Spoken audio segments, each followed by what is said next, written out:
এটা আপনি কি করলেন আপু? আমাকে কিস করলেন কেন?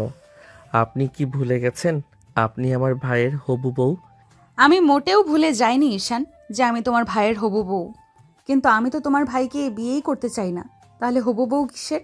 কী সব যা তা বলছেন আপনি? আপনাদের তো বিয়ে ঠিকঠাক হয়ে গেছে। এখন এসব কথা কেন বলছেন আপনি? কারণ আমি তোমার ভাইকে না, তোমাকে বিয়ে করতে চাই ঈশান। আমি তোমাকে অনেক ভালোবাসি। ঈশানের মাথায় আকাশ ভেঙে পড়ার অবস্থা হলো। কি বলল তুলি? আর কয়েকদিন পরে তার ভাইয়ের সাথে বিয়ে, আর এখন বলছে তাকে ভালোবাসে। ছিছি, এসব কথা লোকে জানলে তার মান সম্মান নষ্ট হয়ে যাবে, তাদের পরিবারের উপর আঙ্গুল তুলবে। এটা কিছুতেই হতে পারে না।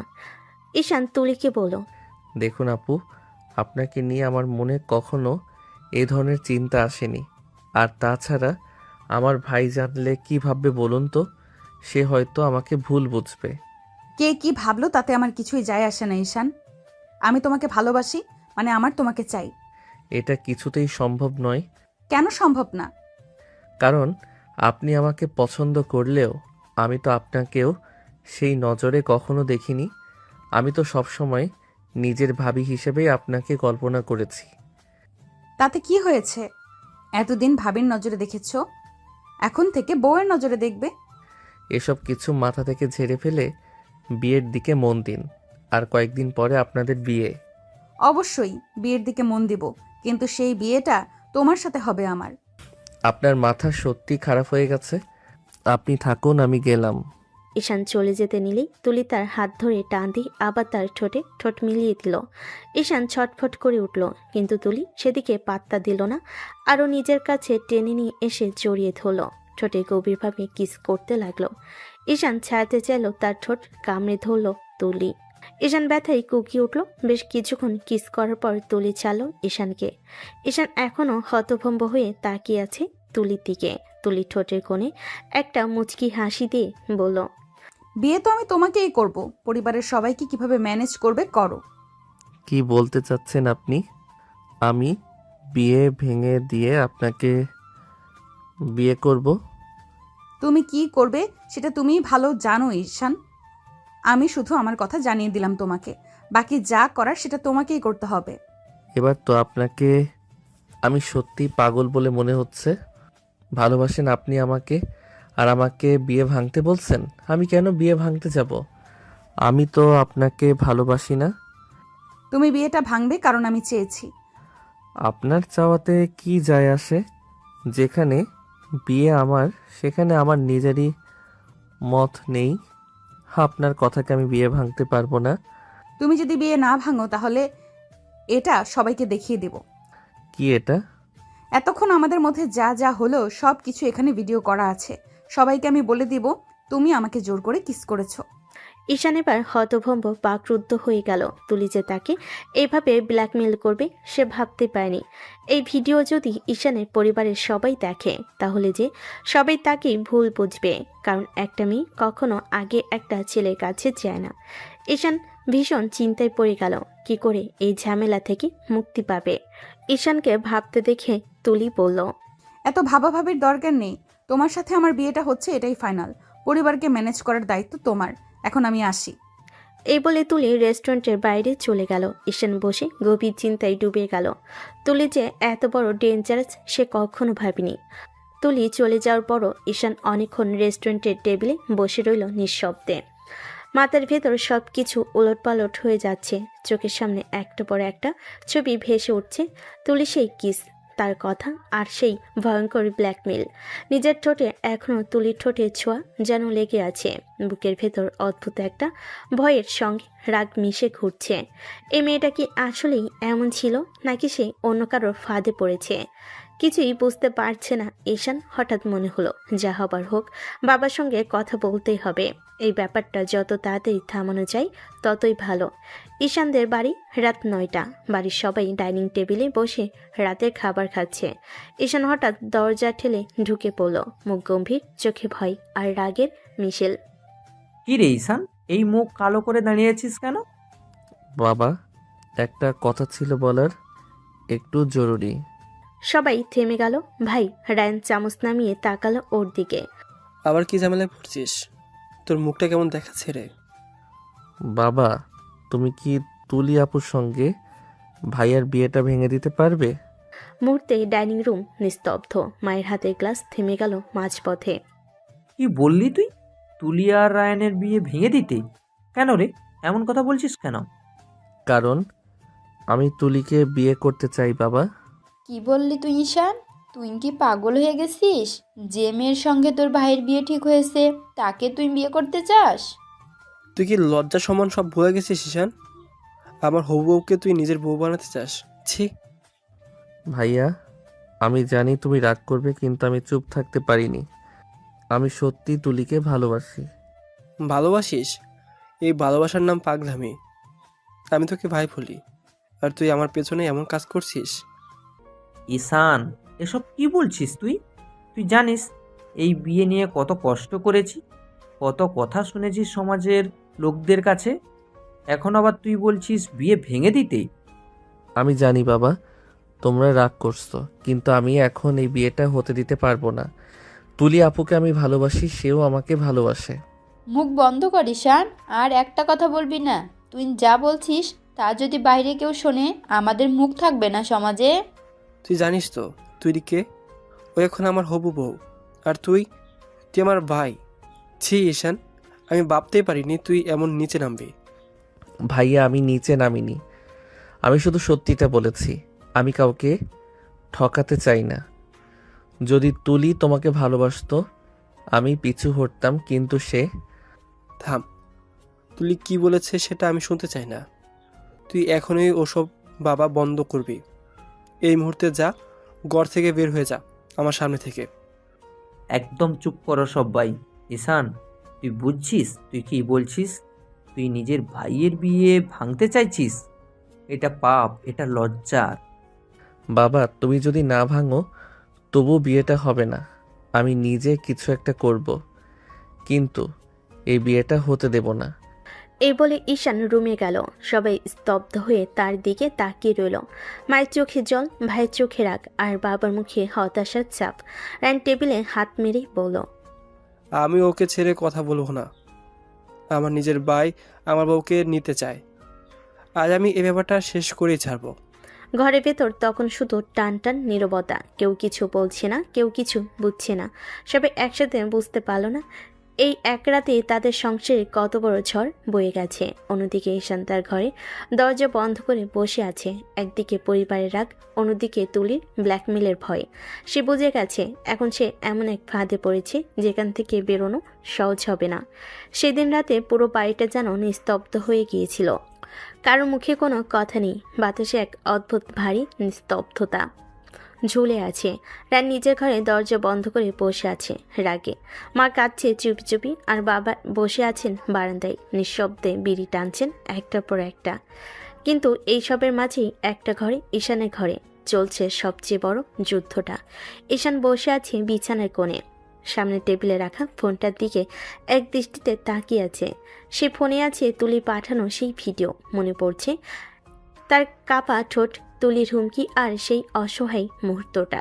বুকের ভেতর যেন কেউ পাথর বেঁধে দিচ্ছে। ঈশান ধীরে ধীরে উঠে আয়নার সামনে গেল। নিজের মুখটা দেখে নিজে চমকে উঠল। চোখ দুটো লাল, ঠোঁটে হালকা ক্ষত, মুখে ভয়, রাগ আর হতাশার মিশ্র ছাপ। ঈশান নিজের সাথে ফিস ফিস করে বলে, তোমরা আমাকে ভুল বুঝেছ জানি, কিন্তু আমি কি করতে পারতাম বলো? আমি চাইলেও কিছুই করতে পারিনি। তুলি এমনভাবে আমাকে ফাঁদে ফেলেছে যে এখন কিছু না বললেও দোষ, কিছু বললেও দোষ। একটু থেমে গভীর শ্বাস নিল সে। চোখের পানি গড়িয়ে পড়ল গালে। বাবা, মা, ভাইয়া, তোমরা যদি ওই ভিডিওটা কখনো দেখো তাহলে আমি আর তোমাদের সামনে দাঁড়াতে পারবো না। তোমরা ভাববে আমি নীচ, আমি বিশ্বাসঘাতক, কিন্তু আমি শুধু পরিস্থিতির শিকার। আমি কোনো অপরাধ করিনি। আস্তে আস্তে খাটের প্রান্তে গিয়ে বসে পড়ল সে। মাথা নিচু করে হাত দুটো শক্ত করে চেপে ধরল।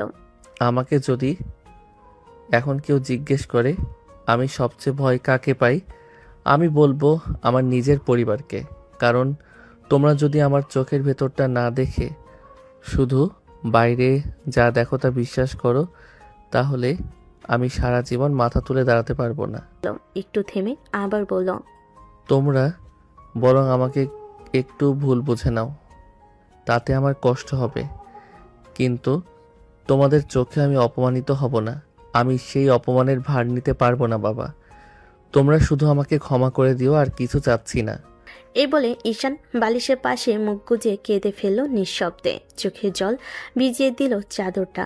রাত তখন গভীর, বাইরে হালকা বাতাস বইছে, জানালার পর্দা দুলছে আস্তে আস্তে, কিন্তু ভেতরে ঈশানের হৃদয়ে সেই বাতাস পৌঁছাচ্ছে না। সেখানে শুধু একটাই শব্দ ঘুরছে, ক্ষমা করে দিও। রাত তখন প্রায় 2টা ছুঁই ছুঁই। চারিদিক নিস্তব্ধ, কেবল ঘড়ির কাঁটার টিকটিক শব্দটা যেন ঈশানের বুকের ভেতর কাটার মতো বিচ্ছে।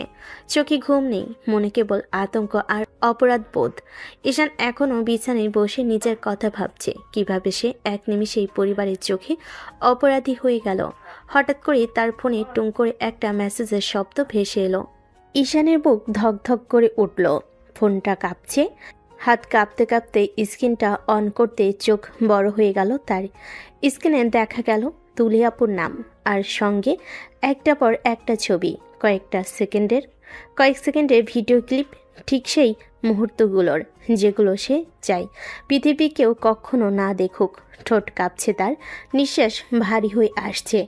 তার নিচেই একটা মেসেজে লেখা, যা করার তাড়াতাড়ি করো, বিয়ে ভাঙতে না পারলে কিন্তু এইসব তোমার পরিবারের কাছে পৌঁছে যাবে। তখন তাদের সামনে মুখ তুলে দাঁড়াতে পারবে তো ঈশান? চোখের সামনে সব কিছু ঝাপসা হয়ে গেল। মাথার ভেতর যেন বিস্ফোরণ হলো। এক মুহূর্তের জন্য কিছুই বুঝতে পারল না ঈশান। পরের সেকেন্ডেই রাগে ফোনটা হাত থেকে ছুঁড়ে মারল দেওয়ালের দিকে। ফোনটা ছিটকে মেঝেতে পড়ল, ভেঙে গেল টুকরো টুকরো হয়ে। এসব আপনি কেন করছেন তুলি আপু? আমি জানি না আপনি কি পেতে চান এসব করে। একটু থেমে হাঁপাতে হাঁপাতে নিজের বুকে দিকে হাত রাখল সে। যদি ভালোবেসে এসব করেন তাহলে শুনে রাখুন, এই ঈশানের ভালোবাসা আপনি কোনোদিনও পাবেন না। ভালোবাসা মানে জোর না, ভালোবাসা মানে সম্মান। আর আপনি যেটা করছেন সেটা ভালোবাসা না, সেটা জঘন্য, অন্যায়, নিষ্ঠুর ব্ল্যাকমেইল।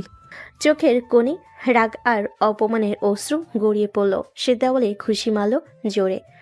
আমি কখনো আপনাকে ক্ষমা করব না, এই জীবনে না, পরের জীবনেও না।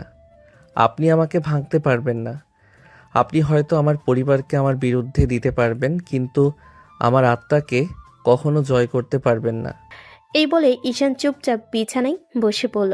ভাঙ্গা ফোনটা মেঝেতে পড়ে আছে, স্ক্রিনে এখনও ঝলমল করছে তুলির শেষ মেসেজটা। বাইরে হালকা বাতাস বইছে, জানালার ফাঁক দিয়ে আসা চাঁদের আলো পড়ে আছে ঈশানের মুখে, যেখানে ভয়ের সঙ্গে মিশে আছে এক ধরনের দৃঢ়তা।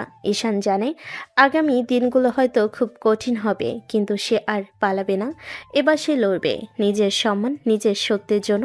রাতে সেই কান্না আর রাগের পরও ঈশান একটু ঘুমাতে পায়নি। চোখে নিচে কালচে দাগ, মুখে ক্লান্তি। সারাত শুধু একটা কথাই মাথায় ঘুরছে, বাবাকে আবার বলতে হবে। কিছু একটা ব্যবস্থা না নিলে তুলি যে কোনো সময় ভিডিওটা পাঠিয়ে দেবে পরিবারের কাছে। সকালে সবাই নাস্তার টেবিলে বসেছে। মায়ের হাতের গরম লুচি, আলু ভাজা আর চায়ের গন্ধে ঘর ভরে আছে, কিন্তু ঈশানের ভেতরে কেবল ভয় আর দুশ্চিন্তা। সে ধীরে ধীরে টেবিল এসে বসলো। বাবা পেপার পড়ছেন, ভাইয়া ফোনে কথা বলছে, মা চুপচাপ চা ঢালছেন। বাবা, একটা কথা ছিল বলার। আবার কোন কথা রে? সকাল সকাল মুখটা কেমন লাগছে তোর? রাতে যা বলেছিলাম তুলির সঙ্গে ভাইয়ার বিয়েটা ভেঙে দেওয়ার ব্যাপারে, আপনি কি ভেবেছেন কিছু? কথা শেষ হতেই পেপারটা ধপ করে টেবিলে রাখলেন বাবা। চোখ মুখ লাল হয়ে উঠল মুহূর্তেই। তুই আবার এই কথাটা বলছিস? তোর এত বড় সাহস হলো? আমি তোকে বারণ করেছিলাম না এই বিষয়টা আর মুখে আনবি না? তোর কানে কথাটা যায় না কেন ঈশান? বাবা, আমি যা বলছি তা কারণ ছাড়া বলছি না। আপনি যদি জানতেন। চুপ! আর একটা শব্দ বলবি না। তোর ভাইয়ের বিয়ে 1 মাস পর, আর তুই এখন এসে এসব পাগলামি করছিস? তোর লজ্জা বলে কিচ্ছু নেই? তুই কি করছিস রে ঈশান? নিজেকে কি বানিয়ে ফেলেছিস? আমি বলেছিলাম না বাবা, এই ছেলেটা একদম নিয়ন্ত্রণের বাইরে চলে গেছে। নিজের বাবি হতে যাওয়া মেয়েকে ভালোবাসে। ছি! টেবিলে পরিবেশটা এক মুহূর্তে ভারী হয়ে গেল। কেউ কিছু বলার সাহস পাচ্ছে না। ঠিক তখনই বাইরে থেকে ডোরবেলের আওয়াজ। এই সকালে আবার কে এলো? বাবা চুপচাপ চা শেষ করে বলেন, যা গিয়ে দরজা খোলো তো, নাহলে কাজের মেয়েকে বলো। দরজার শব্দ শুনে গেল আর ভেতরে ঢুকলো তুলি। আজও আগের মতোই সাজানো, আত্মবিশ্বাসে ভরা, মুখে সেই চেনা হাসি। আসসালামু আলাইকুম আন্টি, আঙ্কেল। একটু সকালে চলে আসলাম, মনে কিছু করবেন না। আরে তুলিমা, এই সকালে? এসো, বসো মা, এসো। তুলি এসে টেবিলের পাশে বসলো। ঈশানের দিকে একবার তাকিয়ে মুচকি হাসলো। সেই হাসিটা এমন যেন কেউ ছুরি দিয়ে কেটে দিল ঈশানের বুক। তুলিমা, একটা কথা জিজ্ঞেস করব, তুমি রাগ করবে না তো? না না আন্টি, বলুন না কি হয়েছে। ঈশান যা বলছে সেটা কি সত্যি? তোমরা কি দুজন দুজনকে ভালোবাসো? তুলি এক মুহূর্ত থামলো, তারপর এমন একটা মুখভঙ্গি করলো যেন অনেক পুরনো কষ্টের কথা মনে পড়ছে। চোখ নামিয়ে নরম গলায় বলল, হ্যাঁ আন্টি, সত্যি বলছে। আমরা দুজন দুজনকে অনেকদিন ধরে ভালোবাসি। 2 বছর আগে থেকেই আমাদের সম্পর্ক, কিন্তু আমরা কাউকে বলিনি কারণ ভয় পেতাম সমাজ, পরিবার সবাই ভুল বুঝবে। একটু থেমে তুলির চোখে পানি জমার অভিনয় করে। আপনারা বুঝবেন না আন্টি, আমাদের সম্পর্কটা খুব গভীর। ঈশান আমাকে ছাড়া থাকতে পারে না, আমিও পারি না। ঈশানের দিকে তাকিয়ে মিষ্টি হাসি দিয়ে বলল, তুমি বাড়িতে কিন্তু বলো না ঈশান, আমাদের দুজনের সম্পর্ক কতটা গভীর, তাই না? এক মুহূর্তের জন্য ঘরের বাতাস যেন জমে গেল। সবাই চুপ। ঈশানের চোখে রাগ, অপমান আর অবিশ্বাস মিশে গেছে একসাথে। দাঁতে দাঁত চেপে সে চুপ করে বসে আছে, কারণ কিছু বললেই যেন আরো দোষী হয়ে যাবে। তাহলে সব সত্যি? তুমি ঈশানের সঙ্গে 2 বছর ধরে সম্পর্কে? না, আমি দোষী নই। পরিস্থিতি এমন ছিল যে। চুপ করো সবাই। এই লজ্জাজনক ব্যাপারটা আর একবার শুনলে আমি নিজে তোমার পরিবারকে ডাকবো। এই কি হচ্ছে আমাদের সংসারে আল্লাহ? নিজের ছেলে, নিজের হবু বউ, এ কেমন লজ্জার কাহিনী? সবাই তখন রাগে, লজ্জায় আর হতাশায় ভরে আছে। তখন তুলি মাথা নিচু করে কৃত্রিম কান্নার মুখ মুছছে, আর ঈশান নিঃশব্দে টেবিল থেকে উঠে চলে গেল নিজে ঘরে। চোখে রাগের আগুন আর বুকের ভিতর জ্বলা অপমান নিয়ে। সে জানে এখন যদি একটা শব্দ বলে, তুলি আবার নতুন নাটক বানিয়ে সবাইকে আবারও ভুল বুঝিয়ে দেবে।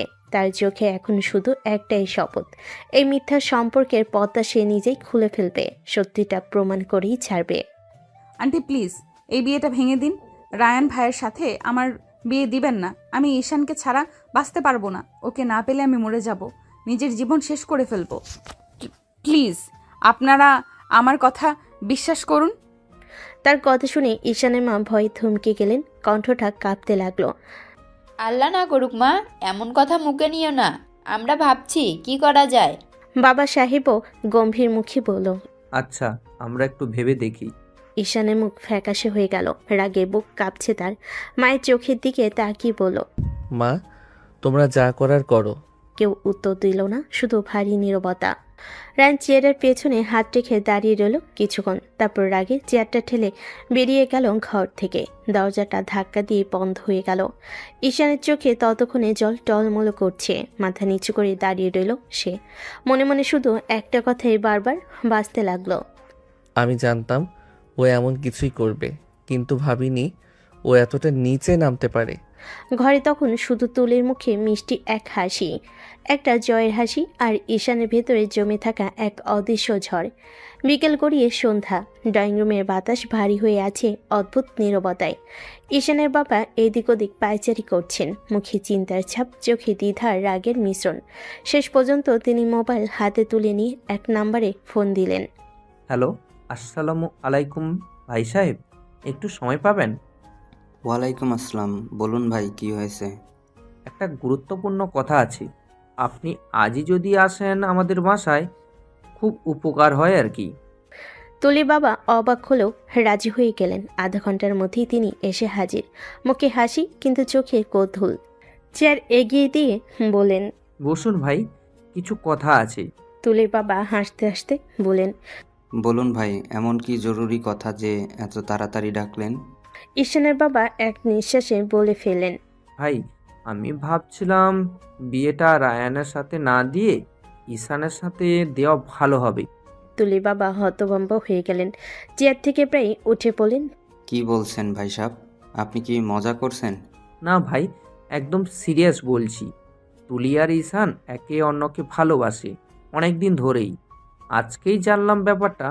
আমরা যদি জোর করে রায়ানের সাথে ওর বিয়ে দিই তাহলে বিপর্যয় ঘটবে। একই বাড়িতে ঈশানের সামনে থেকে তুলি যদি রায়ানের বউ হয় তখন কি হবে ভেবে দেখেছেন? ছেলে মেয়ের আবেগ, অপমান সব কিছু মিলিয়ে একদম বিপদে পড়ে যাব আমরা। তুলির বাবা স্তব্ধ হয়ে গেলেন। কিছুক্ষণ নীরবে চুপ রইলেন, তারপর বললেন, ভাই, ব্যাপারটা তো হঠাৎ শুনে আমি হতবাক। তবে যদি এমন হয় তাহলে সমাজের কথাবার্তা উঠবে। সমাজের কথা পরে দেখা যাবে, এখন ছেলে মেয়ের মান সম্মানই বড়।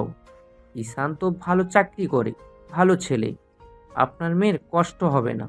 তুলির বাবা ভারী নিঃশ্বাস ফেলেন। ততক্ষণে তুলির মাও এসে বসেছেন। দুজনে একে অপরের দিকে তাকালেন, তারপর ধীরে বললেন, আচ্ছা ভাই, আপনি যেমন বলছেন তাই হোক, আমরা রাজি।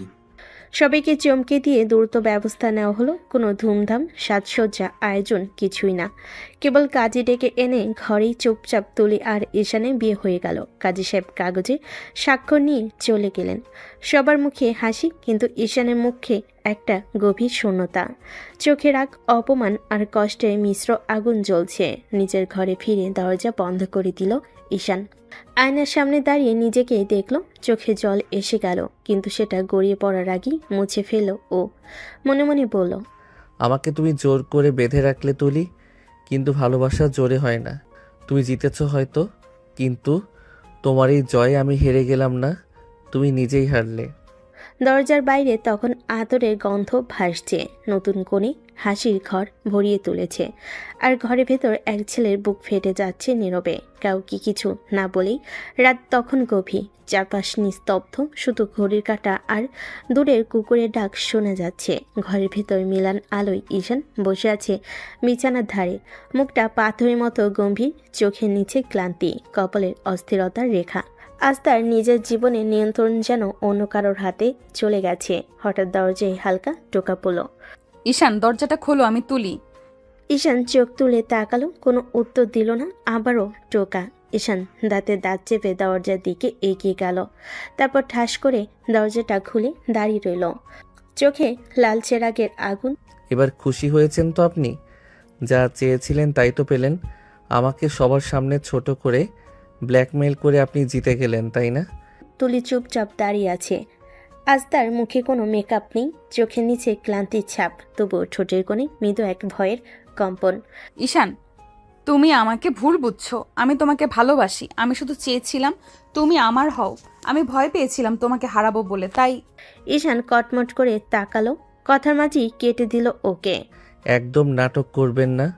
আপনার ভালোবাসা আমি দেখেছি। ভালোবাসলে কেউ এমনটা করে, ব্ল্যাকমেইল করে, অপমান করে, নিজের ইচ্ছা চাপিয়ে দেয়। তুলির চোখে জল টলমল করছে, কণ্ঠটা কাঁপছে।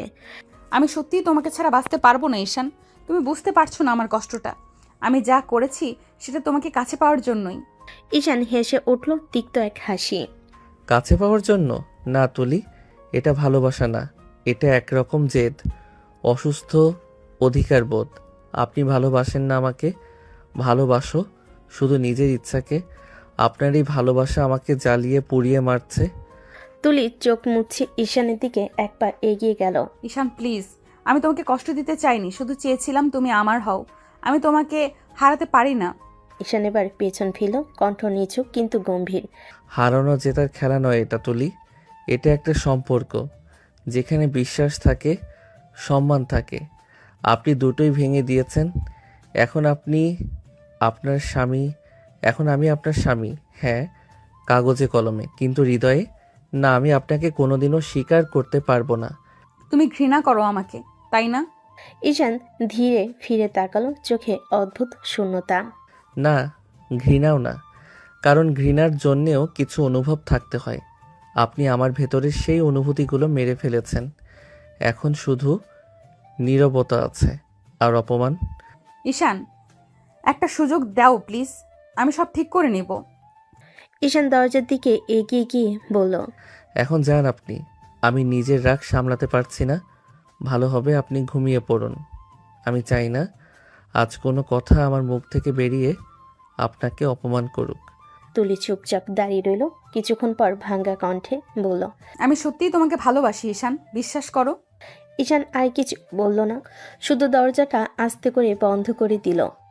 দরজার ওপাশে তুলি নীরবে কাঁদছে, আর ভেতরে ঈশান তাকিয়ে আছে অন্ধকারের দিকে, একটা সম্পর্কের মৃত্যুর সাক্ষী হয়ে। বাইরের রাতের বাতাস ভারী হয়ে উঠেছে, আর ঘরের ভেতরে নীরবতার ভেতর ডুবে যাচ্ছে এক অপূর্ব ভালোবাসা। সকালের আলো জানালার ফাঁক দিয়ে ঢুকে পড়ছে ঘরের ভেতর, হালকা বাতাসে পদ্মা দুলছে। বারান্দায় দাঁড়িয়ে আছে ঈশান, চুপচাপ নিঃশব্দ, চোখ দূরের আকাশে, মুখে ক্লান্তির চাপ, চোয়াল শক্ত হয়ে আছে, যেন ভিতরে আগুন দাউ দাউ করে জ্বলছে। এ সময় দরজা আস্তে করে খুলে ঘরের ভিতরে ঢুকলো তুলি, হাতে এক কাপ গরম কফি। তার মুখে অল্প হাসি, কিন্তু চোখের কোণে কিছুটা ভয়, কিছুটা অনুতাপও আছে। ধীরে ধীরে ঈশানের দিকে এগিয়ে এসে বলল, তোমার জন্য কফি এনেছি ঈশান, ভেবেছিলাম সকালে তোমার মনটা একটু ভালো হবে। ঈশান পেছন ফিরল না, বরং মুচকি হেসে নিচু গলায় বলল, আমার মন ভালো হবে? আপনি চান আমার মন ভালো হোক? তারপর হঠাৎ ঘুরে দাঁড়িয়ে চোখে চোখ রাখলো তুলির দিকে। আপনি আমার আশেপাশে ঘুরবেন না তুলি, একদম না। আপনাকে আমার একদম সহ্য হয় না এখন। তুলি কফির কাপটা টেবিলে রাখলো ধীরে, কণ্ঠ কাঁপছে, কিন্তু নিজেকে সামলিয়ে বলল, কেন ঈশান, তোমাকে ভালোবাসা কি আমার অপরাধ? আমি তো শুধু তোমাকে চেয়েছিলাম, এটাই কি এত বড় ভুল? ঈশান এক ধাপ এগিয়ে এলো, চোখে আগুন জ্বলছে। না, ভালোবাসা অপরাধ না, অপরাধ হয় তার কর্মে। আপনি যেভাবে আমাকে ভালোবাসার নামে জোর করেছেন, ব্ল্যাকমেইল করেছেন, সেটা অপরাধ। তুলি চুপ করে দাঁড়িয়ে আছে, ঈশানের কণ্ঠে রাগের সঙ্গে তীব্র যন্ত্রণা মিশে আছে। আপনি যদি আমাকে শান্তভাবে বলতেন, যদি সত্যি ভালোবাসার মতো আচরণ করতেন, তাহলে হয়তো আমি ভাবতাম, চেষ্টা করতাম মেনে নিতে। কিন্তু আপনি যা করেছেন সেটা ভালোবাসা না, সেটা একরকম দখলদারিত্ব। তুলির চোখে জল এসে গেছে, কণ্ঠ ভাঙা। আমি ভয় পেয়েছিলাম তোমাকে হারাবো বলে, তাই এমনটা করেছি। ভয়? আপনি ভয় পেয়েছিলেন? আপনার সেই ভয় আমার জীবনের সবচেয়ে বড় শাস্তি হয়ে গেল। আপনি জানেন, ভালো মেয়ে কখনো ভালোবাসাকে অস্ত্র বানায় না। যে মেয়ে কারো সম্মান, কারো মানহানির ভয় দেখিয়ে নিজের ইচ্ছা চাপিয়ে দেয়, সে কখনো ভালো মেয়ে না তুলি। তুলির শরীরটা কেঁপে উঠল, মাথা নিচু করে বলল, আমি খারাপ মেয়ে নই ঈশান, আমি শুধু তোমাকে চাইতাম। তাহলে আপনি বুঝে রাখুন, আমি কখনো সেই চাওয়ার অংশ হব না। আপনি আমার জীবনে জোর করে ঢুকেছেন, কিন্তু আমার হৃদয়ে জোর করে জায়গা পাবেন না। কারণ আমার ভালোবাসা কাউকে ব্ল্যাকমেল করে দেওয়া নয় তুলি। আমার ভালোবাসা সম্মান শেখায়, অপমান নয়। তুলি কেঁদে ফেল, কাপটা তুলে নিতে গিয়েও হাত কাঁপছে তার। কফির ভেতরে ধোঁয়া মিশে গেল তার চোখের পানির সঙ্গে। ঈশান, আমি যদি সত্যিই তোমাকে ভালোবাসি, তুমি কি কোনোদিন ক্ষমা করতে পারবে না? ঈশান নিঃশব্দে তাকিয়ে রইল তার দিকে কয়েক মুহূর্ত, তারপর ধীরে ধীরে বলল, হয়তো পারতাম, যদি আপনি আমার মনকে ধ্বংস না করতেন। এখন আমি শুধু আপনার মুখ দেখলে একটা শব্দ মনে হয়, অবিশ্বাস। তুলি আর কিছু বলল না, ধীরে ধীরে ঘর থেকে বেরিয়ে গেল। দরজা বন্ধ হওয়ার সঙ্গে সঙ্গে ঈশান একটা দীর্ঘশ্বাস ফেলল। বারান্দার বাতাসে তার মুখটা অচেনা লাগছিল। একটা সম্পর্ক যা শুরু হয়েছিল ভুলে, এখন ধীরে ধীরে তিক্ততায় ভরে উঠেছে, আর সেই তিক্ততার মাঝেই ঈশান নিজেকে হারাতে বসেছে, যার নাম ছিল বিশ্বাস। সকালের আলোয় ডাইনিং রুমটা ঝলমল করছে, টেবিলে সাজানো গরম গরম পরোটা, ডিম আর ধোয়া ওঠা চা। সবাই বসে আছে, ঈশানের বাবা মা আর ভাই রায়ন। কিন্তু আজকের পরিবেশটা অন্যরকম ভারী, কেউ ঠিক করে কথা বলছে না, যেন সবাই বুঝতে পারছে ঘরের ভেতর কিছু একটা ঠিক নেই। ঠিক তখনই তুলি রান্নাঘর থেকে খাবার নিয়ে এলো, মুখে ছোট্ট এক হাসি, কিন্তু সেই হাসিতে ক্লান্তি আর ভয় দুটোই মিশে আছে। সে এসে ঈশানের সামনে দাঁড়িয়ে প্লেটে পরোটা দিতে গেলে ঈশান কাঁটা চামচ রেখে ঠান্ডা গলায় বলল, দরকার নেই আমার, আমি নিজে নিতে পারবো। ঈশান, আমি নিজেই দিতে চাচ্ছি, এটা আমার দায়িত্ব। ঈশান এবার চোখ তুলে তাকাল, রাগে তার চোখ দুটো যেন জ্বলছে। আমি বলেছি দরকার নেই, আপনি হাত লাগাবেন না আমার প্লেটে।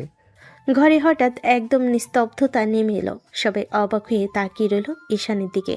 তুলির হাত কাঁপছে, চোখে জল টলমল করছে। ঈশানের মা প্রথমে বিশ্বাসই করতে পারল না যা শুনলেন। তিনি গলায় কঠিন স্বর এনে বলেন, ঈশান, এটা কি আচরণ? এ কেমন ব্যবহার করছো তুমি? নিজের স্ত্রী, তোমার বউ, ভালোবেসে বিয়ে করেছো, তার সঙ্গে এরকম আচরণ? ভালোবেসে বিয়ে করেছি। ভালোবাসা মাই ফুড। মা, আমি ওনাকে ভালোবাসি না। উনি আমাকে জোর করে বিয়ে করেছেন। এই কথা শোনার সঙ্গে সঙ্গে ঘরে যেন বজ্রপাত হলো। তুলির চোখে জল গড়িয়ে পড়ল। রায়ান চেয়ারে বসে উঠে দাঁড়ালো, চিৎকার করে বলল, কি বললি তুই ঈশান? জোর করে বিয়ে করেছে মানে? তুই এসব বলছিস কেন? ঈশান মুখ ফিরিয়ে নিল, চোখ নামিয়ে বলল, আমি যতটুকু বলেছি ততটুকুই জানলেই হবে। বাকি কারণ জানতে চেও না ভাইয়া। কেউ এখনো জানে না এই কথাগুলো, কিন্তু এই ঘরের সবাই নিঃশব্দ। ঈশানের বাবা কপাল কুঁচকে বলেন, ঈশান, তুমি বুঝে বলছো তো কি বলছো? বিয়েটা কি তোমার ইচ্ছায় হয়নি? না, হয়নি। তারপর এক ঝলক তুলির দিকে তাকিয়ে বলল, কেউ কাউকে ভালোবাসলে তাকে জোর করে নিজের করতে হয় না, কিন্তু কেউ কেউ ভালোবাসাকে অস্ত্র বানায়। ঈশান, আমি তো তোমাকে ভালোবাসি, তাই। চুপ, আর একটা শব্দও না। ভালোবাসার নামে যেটা করেছেন সেটা অন্যায়। তুলি, আপনি আমার জীবনটা নষ্ট করে দিয়েছেন। সবাই স্তব্ধ হয়ে গেল। মা কিছু বলতে গিয়েও থেমে গেলেন। ঈশান গভীর একটা নিঃশ্বাস নিয়ে বলল, আমি একটু বাইরে যাচ্ছি, মাথাটা ধরেছে। এই বলে সে চেয়ার ঠেলে উঠে দাঁড়ালো। মোবাইলটা হাতে নিয়ে দরজা ঠাস করে বন্ধ করে বেরিয়ে গেল। তুলি চুপচাপ দাঁড়িয়ে আছে, হাতের কোণে সেই খাবারের প্লেট এখনো ধরা। চোখের পানি পড়ছে পরোটার থালার ধোয়া ওঠা চায়ের উপর। আর আশপাশের নীরবতায় যেন প্রতিধ্বনি হয়ে বাজছে ঈশানের সেই শেষ কথা, ভালোবাসা মাই ফুড। বাতাসটা যেন ভারী হয়ে গেল। ঘরে এক ধরনের অস্বস্তিকর নীরবতা নেমে এলো। ঈশানের মা ধীরে ধীরে তুলির দিকে তাকিয়ে বললেন, তুলিমা, মন খারাপ করো না। ঈশান হয়তো কোনো কারণে রেগে আছে, তাই এমন উল্টাপাল্টা ব্যবহার করছে। ছেলে তো আমার, জানি রাগ কমলে ঠিক হয়ে যাবে। তুলি মাথা নিচু করে হালকা হেসে বলল, না আন্টি, আমি কিছু মনে করিনি। ঈশানের মা কাছে এসে তার গালে হাত রেখে নরম স্বরে বললেন, আমি কি এখনো তোমার আন্টি আছি? আমি এখন তোমার শাশুড়ি মা, তাই মা বলেই ডাকো আমাকে মা। তুলির চোখে এক ফোঁটা জল লুকিয়ে পড়ল। আচ্ছা মা, ডাকবো। বাড়ির ভেতর সেই কথাগুলো প্রতিধ্বনির মতো বাজতে থাকলো। মা, তবে ঈশান তখন আর বাড়িতে নেই। সে মোটর বাইক নিয়ে চলে গেছে তার বন্ধু রিয়ানের বাসায়। রিয়ান সোফায় বসে কফি খাচ্ছিল। বন্ধুকে দেখেই অবাক হয়ে উঠল। আরে ভাই, তোর মুখ দেখে মনে হচ্ছে যুদ্ধ করে এসেছিস। কি হয়েছে বলতো? ঈশান কিছুক্ষণ চুপ করে থাকলো, তারপর গভীর নিঃশ্বাস নিয়ে সব খুলে বলল। কিভাবে তুলি তাকে ব্ল্যাকমেল করে বিয়েটা করতে বাধ্য করেছে, কিভাবে সে নিজের মান সম্মান বাঁচাতে রাজি হয়েছে। সব শোনার পর রিয়ান চোখ বড় বড় করে তাকিয়ে বলল, তোর এই বউটা তো একদম ডেঞ্জারাস লেভেলের মেয়ে। সাবধানে থাকবি, বুঝলি? তুই জানিস না এমন মেয়েরা কখন কি করে বসে। একটা ভুল পদক্ষেপই তোর জীবন ওলটপালট করে দিতে পারে। ঈশান গভীরভাবে জানালার দিকে তাকিয়ে রইল, তবে তার চোখে হতাশা, কষ্ট আর এক ধরনের ভয় মিশে আছে। মনে মনে বলল, এমনটা কেন করলেন তুলি? আমি তো আপনাকে কখনো এমনভাবে ভাবিনি। এখন কিভাবে মেনে নেব আপনাকে আমার জীবনে? রাস্তাটায় রাতের কুয়াশা নরম দুপায়ে ঢুকে পড়েছে। বাড়ির আলো ঘরের কোণে একটা বাতি জ্বলছে। নীরবতার ভেতর সময় হাতঘড়ির কাঁটার মতো চলে যায়। ঈশান ঢুকলো বাসায়। আজকের দিনটা যেন তার গলায় একটা ভারী সিস্টেমের বোঝা বেঁধে দিল। মনটা অস্থির, হৃৎপিণ্ডে একটা আগুন, ঠোঁট শুকিয়ে আছে। দরজা চাবির ঘষানিতে আটকে সে চুপচাপ কক্ষের দিকে এগিয়ে গেল। ঘরটা অন্ধকার, কেবল মাসল্যান্ডের আলোর ধীর ঝলক। বিছানার কোণে কেউ গভীর ঘুমিয়ে ডুবে। তুলির লম্বা চুল ছড়িয়ে আছে বালিশের উপর। শরীরটা হালকা বাঁকানো, শাড়িটা কিছুটা ধস খেয়ে পেটের উপর থেকে সরে গেছে। পেটে উঁচু একটা অংশ দেখা যাচ্ছে। তুলির মুখের উপরে এক নিঃশ্বাস ভর করে বয়ে গেছে ঘুমেন্ত নিশ্চিন্ত ভাব। ঈশান কয়েক সেকেন্ড থমকে রইল। কাঁধে থাকা ক্লান্তি ঠিক মতো নামিনি। একটা অদ্ভুত আকর্ষণ অনুভব করল। ভালোবাসা না হোক, আকর্ষণ তো মানুষকে পৃথিবীর সকল যুক্তি ভুল করিয়ে দিতে পারে। ঈশানের বুকের ভিতর এক অচেনা অনুভূতি উঠল। তার চোখে তুলির কোমল পেট, ঘুমন্ত ফিগার সবকিছু একসাথে ভেসে উঠল। কিন্তু মুহূর্তেই স্মৃতির ধারে ধাক্কা লাগলো। তুলি সেই কিস, ভিডিও, হুমকি, ব্ল্যাকমেল সব জিনিসগুলো লাইন ধরে তাকে স্মরণ করিয়ে দিল। সে মুহূর্তেই ঈশান রাগ আবার এক ঝটকায় ফিরে এলো। আগুনের ডালা যেন একেবারে জ্বলে উঠল। ঈশান হঠাৎ করে দরজাটা টেনে আটকে দিল। টেবিলে থাকা মগটা টেনে মেঝেতে ছুঁড়ে মারল। কাজ ভেঙে ছিটিয়ে গেল চারপাশে। শব্দ শুনে তুলির ঘুম ভেঙে গেল। সে চমকে উঠে বসল, চুল বিক্ষুব্ধ, মুখে ঘুমের কাবু নেই। আপনার কি লজ্জা শরম কিছু নেই? একটা ছেলেকে সিডিউস করার জন্য নিজের মান সম্মান বিকিয়ে দিচ্ছেন। তুলি চোখ বড় করে তাকিয়ে রইল। তার গলা শুকিয়ে আছে। তুলি হাতটা কেঁপে উঠে বসল। ঈশান, আমি ঘুমিয়ে গেছিলাম, আমি বুঝতে পারিনি। ঈশান ধীরে ধীরে ঘরের মধ্যে এগিয়ে গেল। কণ্ঠ কুঁচকে, চোখে আগুন, তবে গলায় কষ্টের ছাপ মেশানো তার। বুঝতে পারেননি? আপনি কি ভাবেন আমি এত নির্বোধ? আপনি জেনে শুনে এসব করছেন পরিবারকে আমাকে লজ্জিত করার জন্য, আমাকে হাত করার জন্য, আমাকে প্রলুব্ধ করার জন্য, এই সব পরিকল্পনা করে। তুলি তাড়াতাড়ি উঠে বসল। নিজের দিকে তাকিয়ে দেখল তার শাড়ি সরে গেছে। সে তাড়াতাড়ি করে শাড়ি নিজের গায়ে পেঁচিয়ে নিল। সরি, আমি সত্যি বলছি, ঘুম এসে গিয়েছিল। আমি না জেনেই শাড়ি সরে গেল। আমি এমন করিনি ইচ্ছে করে। নিজেকে আর লুকানোর প্রয়োজন নেই। আপনি কি এমন মেয়ে আমার ভালোই জানা হয়ে গেছে। খবরদার বলে দেখছি, আমাকে এরকমভাবে সিরিয়াস করার চিন্তা করবেন না। এটা আপনার জন্য আরও বিপজ্জনক হবে। ভুলে যাবেন না আপনি আমাকে কিভাবে বিয়ে করেছেন। তুলি কেঁপে উঠল, চোখে পানি টলমল করছে। তার কণ্ঠ একটা কষ্টের সুরে কেঁপে উঠল। আমি ভয় পেয়েছিলাম, তোমাকে হারাবার ভয়। আমি নিজেই ভুল করেছি। ঈশান কটু একটু শ্বাস ফেল। কণ্ঠটি কড়া হয়ে গিয়েছিল। ভয়? আপনার ওই ভয় দিয়ে আপনি যে মানুষের জীবন সম্পূর্ণ ভাঙিয়ে দিতে পারেন। আপনি আমার পরিবারকে, আমার ভাইকে বিপদে ফেলেছেন। আপনি বুঝতে পারেন না এটা মানুষের সম্মানের সঙ্গে খেলা। তুলির চোখে আহাজারি। সে চেষ্টা করলো তার হাত উঠিয়ে বলল, ঈশান, অন্তত একবার বিশ্বাস করো আমি তোমাকে ভালোবাসি। একদম ভালোবাসার নাম মুখে আনবেন না। আপনার মতো মেয়ের মুখে ভালোবাসার শব্দটা মানায় না। ঘরে নীরবতা কাঁপছে। তুলি একটু সটকে দাঁড়ালো। কান্নার ফলে ঠোঁট কাঁপছে। হঠাৎ দরজার দিকে তাকিয়ে কঠিন কণ্ঠে বলল, এমন কিছু বলো না। তুমি জানো না আমি কেমন কষ্টে আছি। আমি জানি সেই কষ্টটা আপনার নিজের করা, আর আমি এই কষ্টই একটা দিন ছাড়ব না। আপনি যদি সত্যি মানুষ হতেন তাহলে অজুহাত করতেও পারতো না। তুলি হু হু করে কেঁদে উঠল। ঘরটা হঠাৎই গরম হয়ে এলো।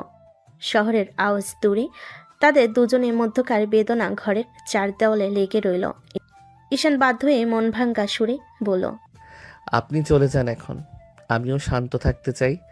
আর ভাববেন না যে এই সময়ে কোনো মায়া ফিরে আসবে। আমি আপনার কাছে সহজে ঝুঁকব না। তুলি দৌড়ে দরজার দিকে এগিয়ে গেল।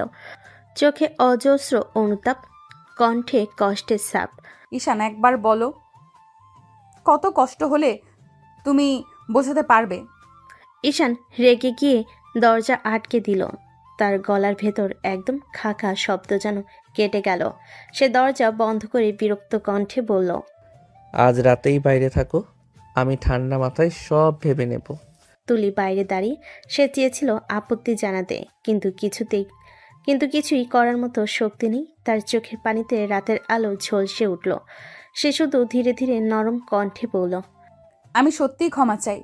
সকালটা আবারও হঠাৎ যেন ভারী হয়ে উঠেছে। ঘরের জানালার আড়ালে নরম রোদ ঢুকছে, কিন্তু সেই আলো আজ ঘরের ভেতরে নীরবতা দূর করতে পারছে না। ঈশানের মা রান্নাঘরের দিকে যাচ্ছিল। আচমকা চোখ পড়ল তুলি হাঁটছে দরজার বাইরে, মাথা নিচু। তুলি, তুমি রুমের বাইরে? তুলি মুহূর্তেই থমকে গেল, মাথা নিচু করে বলল, মা, আমি কিছু না। ঈশানের মা চোখে অবিশ্বাস নিয়ে কণ্ঠ শক্ত করে বলেন, ঘর তো আমি দেখেছি, ভিতর থেকে তো আটকানো। ঈশান কি তোমাকে বের করে দিয়েছে নাকি? তুলির কণ্ঠে লজ্জা আর ভয় মিশে আছে। সে কিছুই বলতে পারল না। ঈশানের মা বুঝতে পারলেন ঈশান আবারও তার রাগের জোরে এমন কাজ করেছে। ঈশান! দরজায় কড়া ঠ্যাস দিয়ে ডাকলেন। ঘরের মধ্যে ঈশান হঠাৎ উঠে দাঁড়ালো। চোখে কিছুটা অবাক ভাব আর কানে বেজে আসছে মায়ের কঠিন সুর। তাড়াতাড়ি ওঠ, তোর এত বড় সাহস, তুই তুলিকে ঘর থেকে বের করে দিয়েছিস? না মা, ওকে কিছু বলবেন না। চুপ করো তুলি, ছেলেটা দিন দিন বেয়াদব হয়ে যাচ্ছে। ওর কত বড় সাহস, ও ঘরের বউকে বাইরে বের করে দেয়। আজ ওর দিন কি আমার একদিন। ঈশান কণ্ঠ চেপে ধরল। কিছু বলার আগে রাগ, লজ্জা আর নিজের কৃতকর্মের প্রতিফলন সব মিলিয়ে ঘরে হাহাকারের মতো ভেসে উঠল। মায়ের চোখের সামনে সে চুপচাপ দাঁড়িয়ে আছে। এক মুহূর্তের জন্য নিজেকে হারিয়ে ফেলেছে। ঈশান, তুমি কি মনে করছো তুমি একা সিদ্ধান্ত নিতে পারো? তুমি যে কাজ করছো, তুলি আমাদের ঘরের বউ, তাকে বাইরে রাখছো। তুমি কি ভেবেছো তার উপর কি প্রভাব পড়বে? ঈশানের গলার কণ্ঠে হাহাকার। সে বুঝতে পারল মা শুধু রাগে নয়, চিন্তায় আছে। তুলি দাঁড়িয়ে আছে, তার চোখে লজ্জা আর অজ্ঞাত ভয়, মনের ভেতর এক অনিশ্চয়তা। তুই আজকে দেখেছিস বেয়াদবতা কোথায় নিয়ে যায়? যদি সত্যি মা বাবার কষ্ট দেখতে না চাস, আগামীতে এমন কাজ কখনো করবি না। ঈশান রেখে ঘর থেকে বেরিয়ে গেল। সে ছাদে চলে গেল। তুলি রুমে গেল। সারা রাত বাইরে থাকার জন্য সে ঘুমাতে পায়নি। তার শরীরটা কেমন ম্যাচ করছে। সে ভাবলো একটু গোসল করে ফ্রেশ হয়ে নিক। তুলি বাথরুমে ঢুকে পড়ল, কিন্তু সে সিটকানি আটকাতে ভুলে গেল। তুলি শাড়ি খুলে রাখলো, তার পরনে ব্লাউজ পেটিকোট। সে ঝর্ণা ছেড়ে দিয়ে দাঁড়িয়ে পড়ল। ঠান্ডা পানি গা ভিজিয়ে দিয়ে যাচ্ছে। তুলির শরীর হালকা কেঁপে কেঁপে উঠছে। হঠাৎ বাথরুমের দরজার খুলে গেল। তুলি চমকে পিছনে তাকালো। ঈশানকে এই সময় দেখে সে চমকে উঠল। তারপর সে নিজের দিকে তাকালো। লজ্জায় অমনি পিছন ঘুরে গেল। ঈশান তুলিকে এই অবস্থায় দেখে মোহিত হয়ে গেল। চোখের সামনে এত সুন্দরী মেয়ে যে এই অবস্থায় দাঁড়িয়ে আছে, তার শরীরের প্রতিটি ভাঁজ বোঝা যাচ্ছে। ঈশান কয়েকটা ঢোক গেল, তারপর আস্তে আস্তে হেঁটে তুলি কাছে গেল। হঠাৎ করে সে তুলি ঘাড়ে মুখ ডুবিয়ে দিল। তুলি কেঁপে উঠল। দুহাত দিয়ে সে পেটিকোট খামচে ধরল। ঈশান থেমে থাকলো না, তুলি ঘাড়ে একে একে চুমু দিতে থাকলো। দুজনের নিঃশ্বাস ভারী হয়ে গেল। ঈশান তুলিকে টান দিয়ে নিজের দিকে ঘুরিয়ে নিল। তুলির নিঃশ্বাস দ্রুত পড়ছে। ঈশান তুলি কাঁপা কাঁপা ঠোঁটের দিকে তাকালো। ঝর্ণার পানি তার ঠোঁট বেয়ে নিচে পড়ছে। ঈশানের মনে হচ্ছে এই পানি খেতে হবে তাকে। ঈশান আর দেরি করলো না। সে তুলির ঠোঁটে ঠোঁট ডুবিয়ে কিস করতে লাগলো, এমনভাবে কিস করছে যেন সে সব পানি খাচ্ছে। ঝর্ণার পানিতে দুজন ভিজে একাকার হয়ে গেল। তুলির শরীর প্রচণ্ড কেঁপে উঠল। সে ঈশানের চুল খামচে ধরল। তুলি কোনো মতে নিজেকে ছাড়িয়ে পড়ল। ঈশান, ছেড়ে দাও আমাকে। কেন? আপনি আমাকে ভালোবাসেন? হ্যাঁ, ভালোবাসি। তাহলে দূরে ঠেলতে চাচ্ছেন কেন? এখন সঠিক সময় না ঈশান। তুমি কি করছো তুমি নিজেও জানো না, পরে এসবের জন্য পস্তাতে হবে আবার। আপনার কি মনে হচ্ছে আমি নেশা করেছি? আমি সম্পূর্ণ হুঁশে আছি, আর যা করছে নিজের ইচ্ছাতেই করছি। বিয়ে তো হয়ে গেছে, বউয়ের কাছে না এসে লাভ কি? জান, তুমি রাগ করে এসব করছো আমি জানি, প্লিজ সরে যাও। সেটা কিছুতেই সম্ভব না, আমাকে আমার কাজ করতে দিন। এই বলে ঈশান আবার তুলির ঠোঁট কামড়ে ধরল। তুলি ব্যথায় ছটফট করে উঠল। ঈশান থামল না। তুলি ভীষণ ছটফট করছে, কিন্তু ঈশান তার কোনো কথাই শুনল না। ডুবে গেল তুলির মাঝে। গোসল শেষে তুলি ধীরে ধীরে ঘর থেকে বেরিয়ে এলো। চুল থেকে পানি ফোঁটা গড়িয়ে কাঁধে পড়ছে। মুখে একরাশ অভিমান। ঈশান জানালার পাশে দাঁড়িয়েছিল, মুখে অদ্ভুত এক কঠোরতা, কিন্তু চোখে ক্লান্তি। তুলি চুপচাপ কিছুক্ষণ তাকিয়ে রইল, তারপর ধীরে বলল, কাজটা কি তুমি ঠিক করলে ঈশান? ঈশান তার দিকে ফিরে ঠান্ডা গলায় বলল, ভুল করেছি বলে তো মনে হচ্ছে না। তুমি আমার স্ত্রী, তোমার কাছে আসার অধিকার আমার আছে। তুলির ঠোঁট কেঁপে উঠল, চোখে জল চিকচিক করছে। অধিকার? এই অধিকারটা কি রাগে খাটিয়েছো না ভালোবেসে? তুমি যেভাবে আমাকে ছুঁয়েছো সেখানে ভালোবাসার চেয়ে রাগের ছোঁয়া বেশি ছিল। আমার শরীরের প্রতিটা দাগ এখন তোমার রাগের প্রমাণ।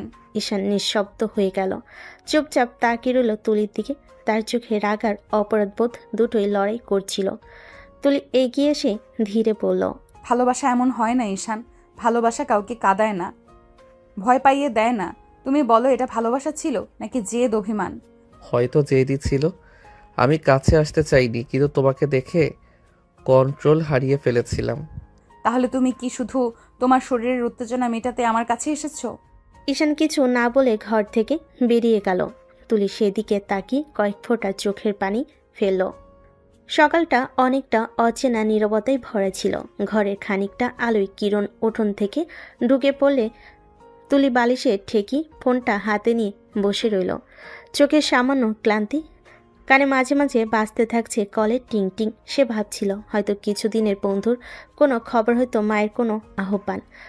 ফোনটা বাজতেই সে তার আনাগোনা ভুলে কৌতূহল ভরা এক কথা বলছিল। কেন যেন মুখে মৃদু হাসি ফুটে উঠল। যতক্ষণ যাচ্ছে কথাটা লম্বা হচ্ছে। তুলি কণ্ঠে এক উদাসীন তবু মিষ্টি সুর। ঠিক তখনই দরজা ঠেলে ঢুকল ঈশান। তার এখনো আগের রাতের অস্থিরতার ছাপ। কান পাতলেই তুলি শট করে ফোনটা কেটে দিল। চোখে লুকালো অগ্নি, আর ঈশান আগে সন্ধিয়ান হয়ে উঠল। কার সাথে কথা বলছিলে? কণ্ঠে গম্ভীরতা, চোখে সন্দেহটা লেগে রইল। তুলি খানিক অনড় হয়ে রইল, তারপর হালকা কণ্ঠে বলল, তেমন কেউ না, এমনি। ঈশান আরও কাছে এগোলো, হাত ভাঁজ করে দেখলে বলল, এমনি? দিনের পর দিন তো তুমি এমনি করো না। নাম বলো তো, কেন গোপন করছো? তুলির গলা একটু কেঁপে উঠল। সে দ্রুত ফোনটা টেবিলের উপর রেখে আঙ্গুল দিয়ে লক করে দিল চোখের মলিনী। মুখে একটা অসম্ভব অনুশোচনার ছাপ। আমি বলেছি কাউকে না, এমনি কিছুই না। কাজের ব্যাপার ছিল, বাড়ির কাজের জন্য কাউকে বললাম। ঈশানের ভেতরের আশঙ্কা আর অবিশ্বাস দুটোই জেগে উঠল। সে চুপচাপ হয়ে রইল, চোখে এক অস্পষ্ট কষ্ট। বাক্যগুলো ঘরে ভাসতে লাগলো। ঈশান ভাবল, তুমি কি সত্যি আমায় ভালোবাসো? কিংবা আমি ওই রাগ অহংকার কতটা ছাড়তে পারবো? ঈশান কেবল মাথা নাড়ল, কণ্ঠ পাতলা করে বলল, দেখতে চাইবো না আমি?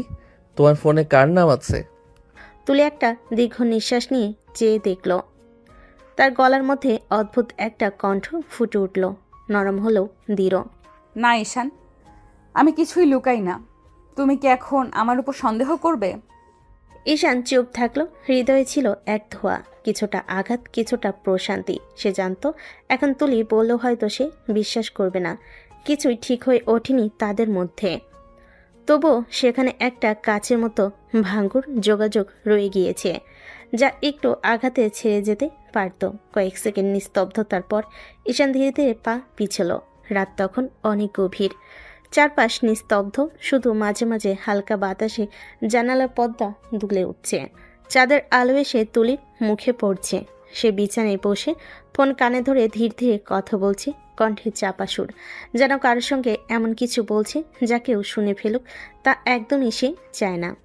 আমি এখন পারবো না, সময়টা ঠিক না। প্লিজ এইসব এখন বলো না। তার কণ্ঠে অস্থিরতা।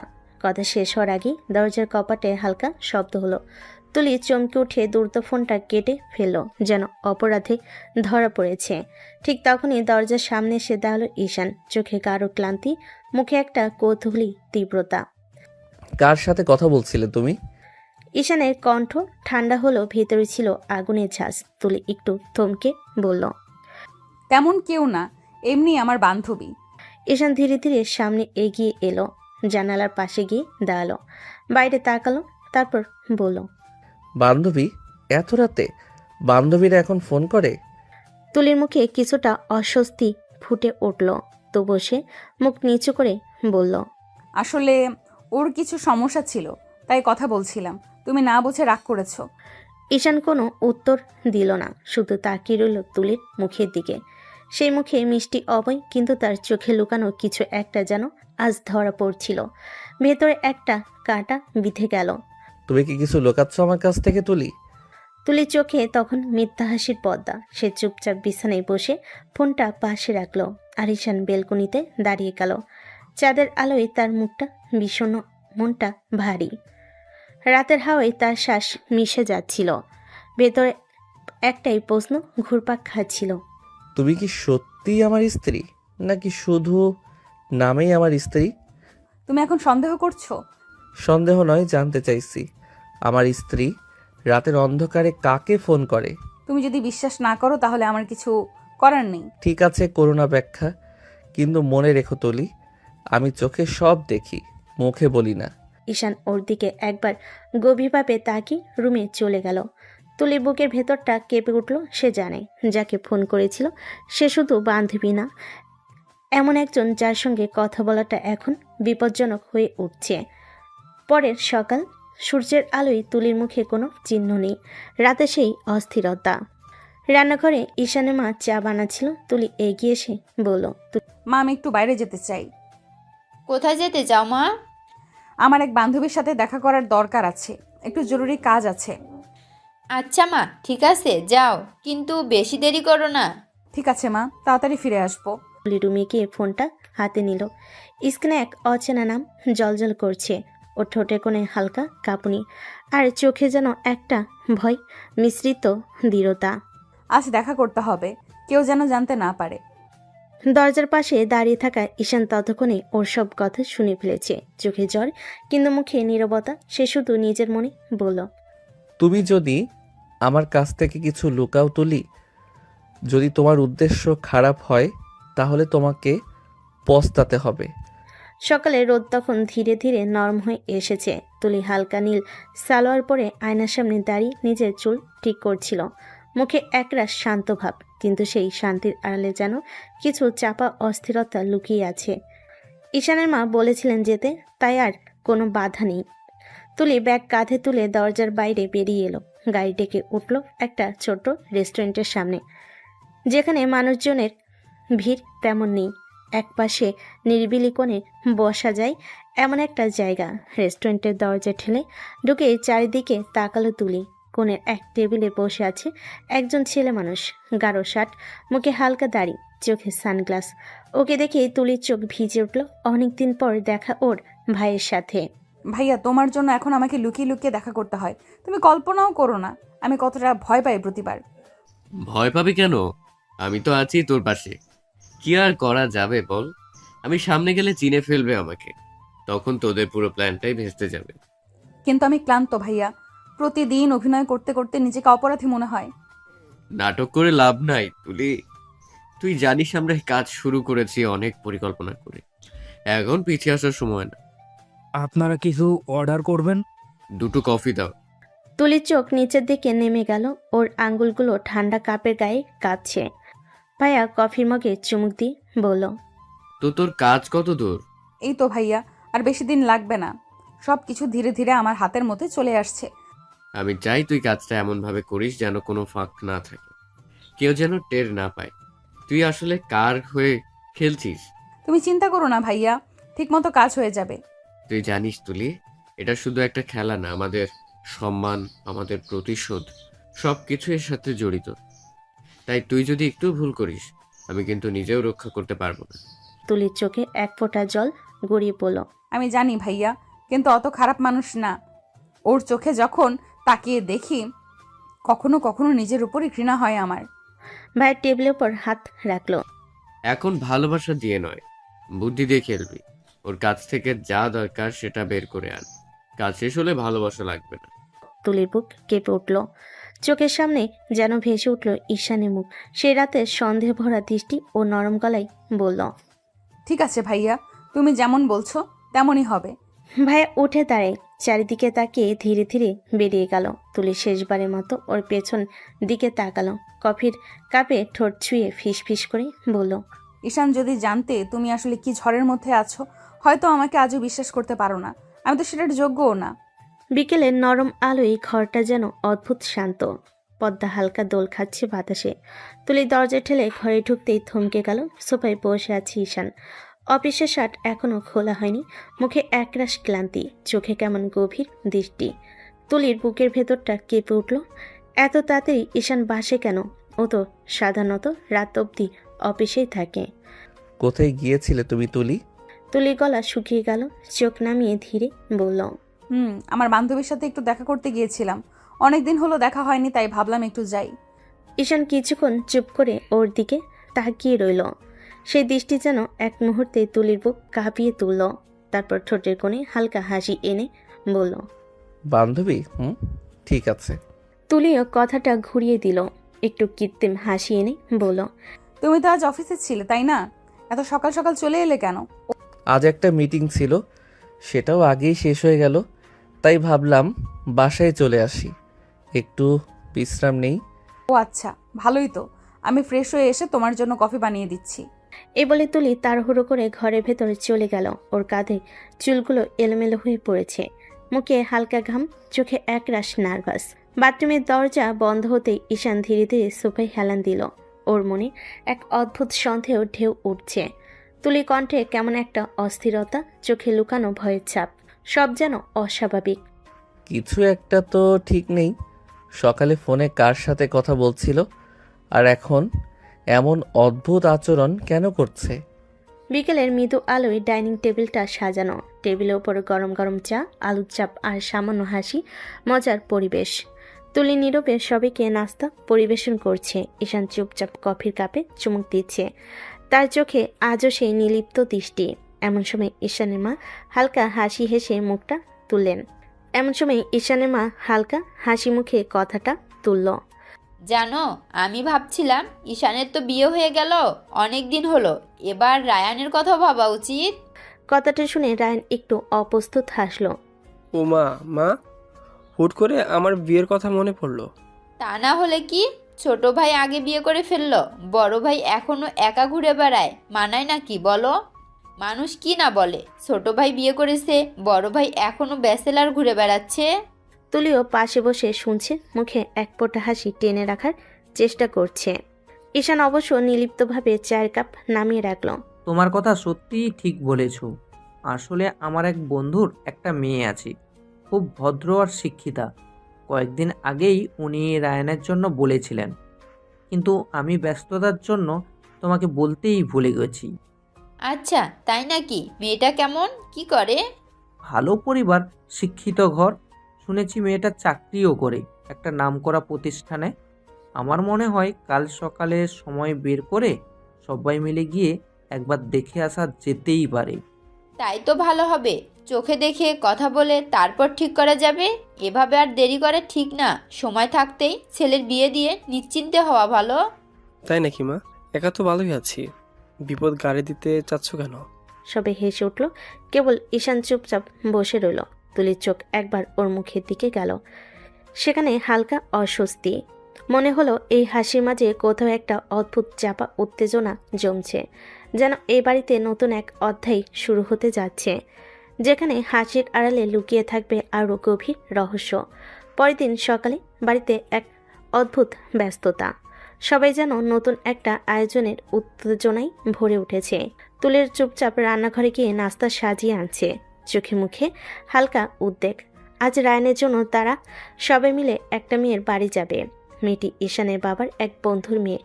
সবাই প্রস্তুত হয়ে গাড়িতে উঠল। ঈশানের মা এক ফোঁটা লিপস্টিক দিয়ে আয়নায় মুখটা ঠিক করলেন। দেখি এবার কেমন মেয়ে হয়, রায়ানের ভাগ্য যেন ভালো মেয়ে জোটে। তুলি সামনের সিটে চুপচাপ বসে আছে, জানালার বাইরে তাকিয়ে থাকা তার অভ্যাস হয়ে গেছে আজকাল। ঈশানও তেমন একটা কথা বলছি না, মুখে কেমন অদ্ভুত গাম্ভীর্য। তারা যখন মেয়েটার বাড়িতে পৌঁছায় তখন বিকেলের হালকা আলোয় পুরো বাড়িটা ঝলমল করছে। একটা ভদ্র পরিপাটি পরিবার। মেয়েটির নাম রাইহানা, সাদা সালোয়ার কামিজে হালকা গোলাপি ওড়না, চেহারায় প্রশান্ত এক সরলতা। ঈশানের মাতাকে দেখেই মুগ্ধ হয়ে গেলেন। আহা, মেয়েটা তো দেখতে বেশ মিষ্টি, শান্ত স্বভাবের মনে হয়। রাইহানা সবাইকে নম্রভাবে সালাম দিল, কথা বলল বিনয়ী স্বরে। তারপর সবাইকে পরামর্শে রাইহানা ও রায়ানকে সাদে পাঠানো হলো, একটু কথা বলার জন্য, একে অপরকে বোঝার সুযোগ দিতে। সাদে গিয়ে রায়ান আর রাইহানা কিছুক্ষণ বসে কথা বলল। হালকা হাসি আর ভদ্র আলাপ, পছন্দ অপছন্দ নিয়ে দুজনের মধ্যে বোঝাপড়া হলো। রায়ান মনে মনে ভাবল, এই মেয়েটার মধ্যে যেন এক ধরনের প্রশান্তি আছে।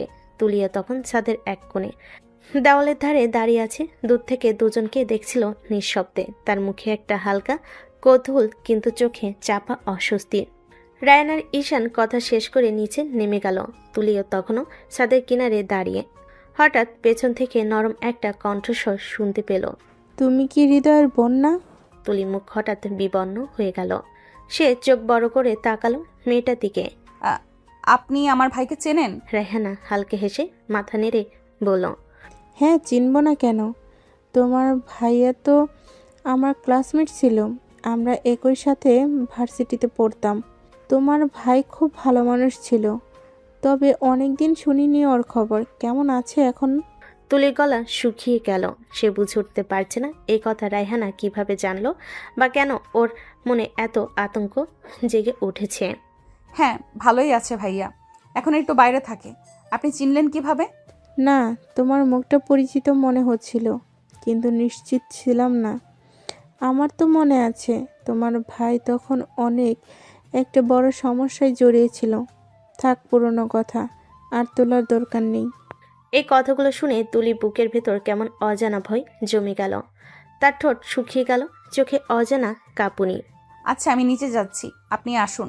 রায়হানাকে দাঁড় করিয়ে রেখে তুলি ধীরে ধীরে সিঁড়ি বেয়ে নিচে নামতে লাগলো। তার মনে হচ্ছে কারোর চেনা মুখের পেছনে লুকিয়ে আছে তার অতীতের একটা গোপন অধ্যায়, যেটা সে মরিয়া হয়ে লুকিয়ে রেখেছে এতদিন ধরে। আর সেই গোপন রহস্য এখন আস্তে আস্তে ভেসে উঠছে আলোয় এক অজানা ঝড়ের আগমনের মতো। তুলি সেদিন বাড়ি ফিরে অস্থির হয়ে গেল। রায়হানার মুখে হৃদয়ের নাম শোনার পর থেকে তার মাথায় যেন অজানা ভয়ে ঘুরপাক খাচ্ছে। রুমে ঢুকে এসে জানালার পাশে দাঁড়ালো, নিঃশব্দে তাকিয়ে রইল দূরের দিকে। ঈশান তখন বাইরে থেকে ফিরেছে। সে দরজায় দাঁড়িয়ে কিছুক্ষণ তুলির দিকে তাকিয়ে রইল, চোখে মুখে এক ধরনের অস্থিরতা, ভেতরে রাগ, তবুও এক অজানা টান। কি হয়েছে তোমার? এমন অস্থির লাগছে কেন? তুলি চমকে তাকালো, তারপর হালকা হেসে বলল, কিছু না, এমনি ভালো লাগছে না আজকে। ঈশান ধীরে ধীরে এগিয়ে এলো তুলির দিকে, চোখে কেমন একটা মায়া, তবু ভেতরে গভীর চিন্তা। তুলির কাঁধে হাত রাখতে সে একটু কেঁপে উঠল। তুমি যখন এমন চুপ হয়ে যাও তখন কেমন ভয় লাগে জানো? মনে হয় তোমার ভিতরে কিছু চলছে, কিন্তু আমি কিছুই বুঝতে পারছি না। এমন কিছু না, সত্যি বলছি। আমি শুধু একটু একা অনুভব করছি। এক মুহূর্তে নীরবতা নেমে আসে। চারপাশে কেবল বাতাসের হালকা শব্দ আর তাদের নিঃশ্বাসের সুর। ঈশান আর নিজেকে আটকে রাখতে পারে না। সে আস্তে তুলির মুখের দিকে তাকায়, আর তার কণ্ঠের নরম আবেগ মিশে যায়। আমাকে বলো তুলি, কি হয়েছে? যদি কোনো সমস্যা হয়ে থাকে আমি সমাধান করে দিব। তুলি হঠাৎ করে ঈশানকে জড়িয়ে ধরে, তারপর ঈশানের বুকে একটা চুম খায়। ঈশানের ভিতর কেঁপে ওঠে, দাঁতে দাঁত চেপে দাঁড়িয়ে থাকে সে। তুলি থামে না, একের পর এক চুম খেতে থাকে। ঈশান এবার তুলিকে ছাড়িয়ে নিতে নিতে বলে, কি হয়েছে, কি সমস্যা বলো? এমন করছো কেন? আমি তোমাকে কাছে পেতে চাই ঈশান, আমি তোমার ভালোবাসা পেতে চাই। সেটা সম্ভব নয়, আমি বলেছি তো। কেন সম্ভব নয়? তুমি বলো আমাকে। আমি না হয় তোমাকে জোর করে বিয়ে করেছি, তাই বলে তুমি আমাকে ভালোবাসবে না? আমাকে বিয়ে করে খুব বড় অন্যায় করে ফেলেছো। তুমি জানো তুমি কত বড় অন্যায় করেছো? এত কথা শুনতে চাই না আমি। আমার এখন তোমাকে চাই, মানে চাই। তুমি কি কোনো কারণে ভয় আছো? এমন পাগলামি কেন করছো? আমি জানি না এসব ঈশান। তুমি আমাকে ভালো না বাসলে কিন্তু আমি নিজেকে শেষ করে দিব। কি সব যা তা বলছো? যা বলছি একদম ঠিক বলছি। বলো, আমাকে ভালোবাসবে নাকি? ঈশান তুলির চোখের দিকে তাকালো, চোখে কেমন ভয় আর অস্থিরতা। ঈশান বুঝলো গুরুতর কোনো সমস্যা হয়েছে, যার জন্য তুলি এমন উদ্গ্রীব হয়ে গেছে। ঈশানের ভাবনার মাঝে তুলি এসে তার ঠোঁট আঁকড়ে ধরলো, পাগলের মতো কিস করতে শুরু করলো ঈশানকে। ঈশান আর বাধা দিল না। সে জানে এ পর্যায়ে বাধা দিয়ে কোনো লাভ হবে না, হিতে বিপরীত হতে পারে। ঈশানও তুলিকে আদর করতে লাগলো। দুজনে চলে ডুবে প্রেমের সাগরে। রাত ছিল গভীর, চাঁদের আলো আস্তে আস্তে মেঘজালে হারাতে লাগছিল। ঘুমের ব্যথা কাঁধে নিয়ে সবাই যখন গভীর নিদ্রায়, তুলি নীরবে উঠে পড়ল। ওর কণ্ঠে টুকটাক শ্বাস, বীতস্নিগ্ধ অথচ দৃঢ় এক অঙ্গীকার জড়িয়ে আছে। ঘরে বাতাসটা ঠান্ডা, ওর পায়ে মাটি ঠান্ডা লাগছে। ধীরে সে গেল ঈশানের আলমারির দিকে। আলমারির তালা খুলে ভেতরে ঢুকতে হাত ডুবে গেল কাগজপাতির এক গুচ্ছের উপর। কোম্পানি কিছু নথি, কাগজপত্র আর লালচে একটা খাগড়া ছেঁড়া খামে ভরা টাকা। তুলি কাপ হাতে সবগুলো নিয়ে ব্যাগে করে ভরে নিল। মনে মনে ভাবল এবার আর পিছনে ফিরে দেখবে না কেউ। ওর হৃৎপিণ্ডের ভিতর এক অদ্ভুত তুষার বিদ্যুৎ জ্বলে উঠল। উপলব্ধি, ভয় আর অনুতাপের অমিশ্রিত অনুভূতি। ঘরে ফিরে দরজা আলতো করে খুলে বেরিয়ে গেল অন্ধকারে। রাস্তাটা নিঃসঙ্গ। ওর পা যেন নিজেই জানে কোথায় যাবে, কিন্তু সকালে উঠতে যে ধোয়া জোয়ারে উঠবে ওর কল্পনাতেই ছিল না। সকাল তখন নতুনভাবে উঠেছে, তবে আনন্দ নেই কোথাও। কেবল দরজার সামনে পুলিশের স্কুটার, মাথায় টুপি, পোশাকে গম্ভীর কয়েকজন অফিসার। দরজায় হেলানো করা শব্দে আত্মীয়রা সঙ্গে সঙ্গে জেগে উঠল। বাড়ির দরজা খুলতেই পুলিশরা প্রবেশ করল। শুভ সকাল। আমরা আপনাদের জানাতে বাধ্য হচ্ছি যে আপনার ছেলে ঈশানের বিরুদ্ধে অভিযোগ দায়ের হয়েছে। আমরা তাকে গ্রেফতার করতে আসছি। ঘরের ভিতরে হাহাকার, জানালার আলো হয়ে আসলো প্রতিবাদ ফুরিয়েছে। ঈশানের মা প্রথমে বিশ্বাস করতে পারল না, কাঁপতে কাঁপতে জিজ্ঞেস করলেন, কি বলছো তুমি? আমার ছেলে ও কি করেছে? অভিযোগ আছে আপনার ছেলে কোম্পানির কিছু গোপন কাগজপত্র কিছু অজ্ঞাত ব্যক্তির হাতে বিক্রি করেছেন এবং কোম্পানির থেকে বড় অঙ্কের টাকাও আত্মসাৎ করেছেন। অভিযোগের প্রমাণ হাতে আছে, তাই তাকে গ্রেফতার করা জরুরি। এই কথাগুলো শোনার সঙ্গে সঙ্গে বাড়ির সবাই মূর্ত হয়ে রইল। ঈশানের বাবা পেপার ছুঁড়ে ফেলেন, কণ্ঠে অজাগ্রাসী হতবাক। এ কি কথা? আমার ছেলেকে এমন ভাবে তো কেউ ভাবতেই পারবে না। পুলিশ কনস্টেবল সকলে সামলে নিয়ে বাড়ির ভিতরে তল্লাশি শুরু করলো। অফিসাররা কাগজ, খাতা, ল্যাপটপ ড্রয়ার খুলে দেখছে। সবকিছু যেন কাগজের মতো ঝাঁকে ঝাঁকে স্বর্ণ। অদ্ভুত এক বিশৃঙ্খলা। কাগজপত্র এখানে ছিল না, টাকাও ঘরে নেই। ঈশান তখন ঘরের মধ্যে এসে দাঁড়ালো, চোখে থরথর। সে কিছু বলতে নিলেই কণ্ঠ আটকে গেল। আমার তো কাগজপাতি সব আলমারিতে ছিল, টাকাও। সে দৌড়ে নিজের রুমে ঢুকলো। আলমারির তালা খুলে সে চেক করে দেখলো, কাগজপাতি নেই, ব্যাগ নেই, টাকাও নেই। সে দেওয়ালের সামনে হু হু করে দাঁড়িয়ে রইল। মনে এক ধরনের মহা শূন্যতা ছড়িয়ে পড়ল। এটা কি জঘন্য!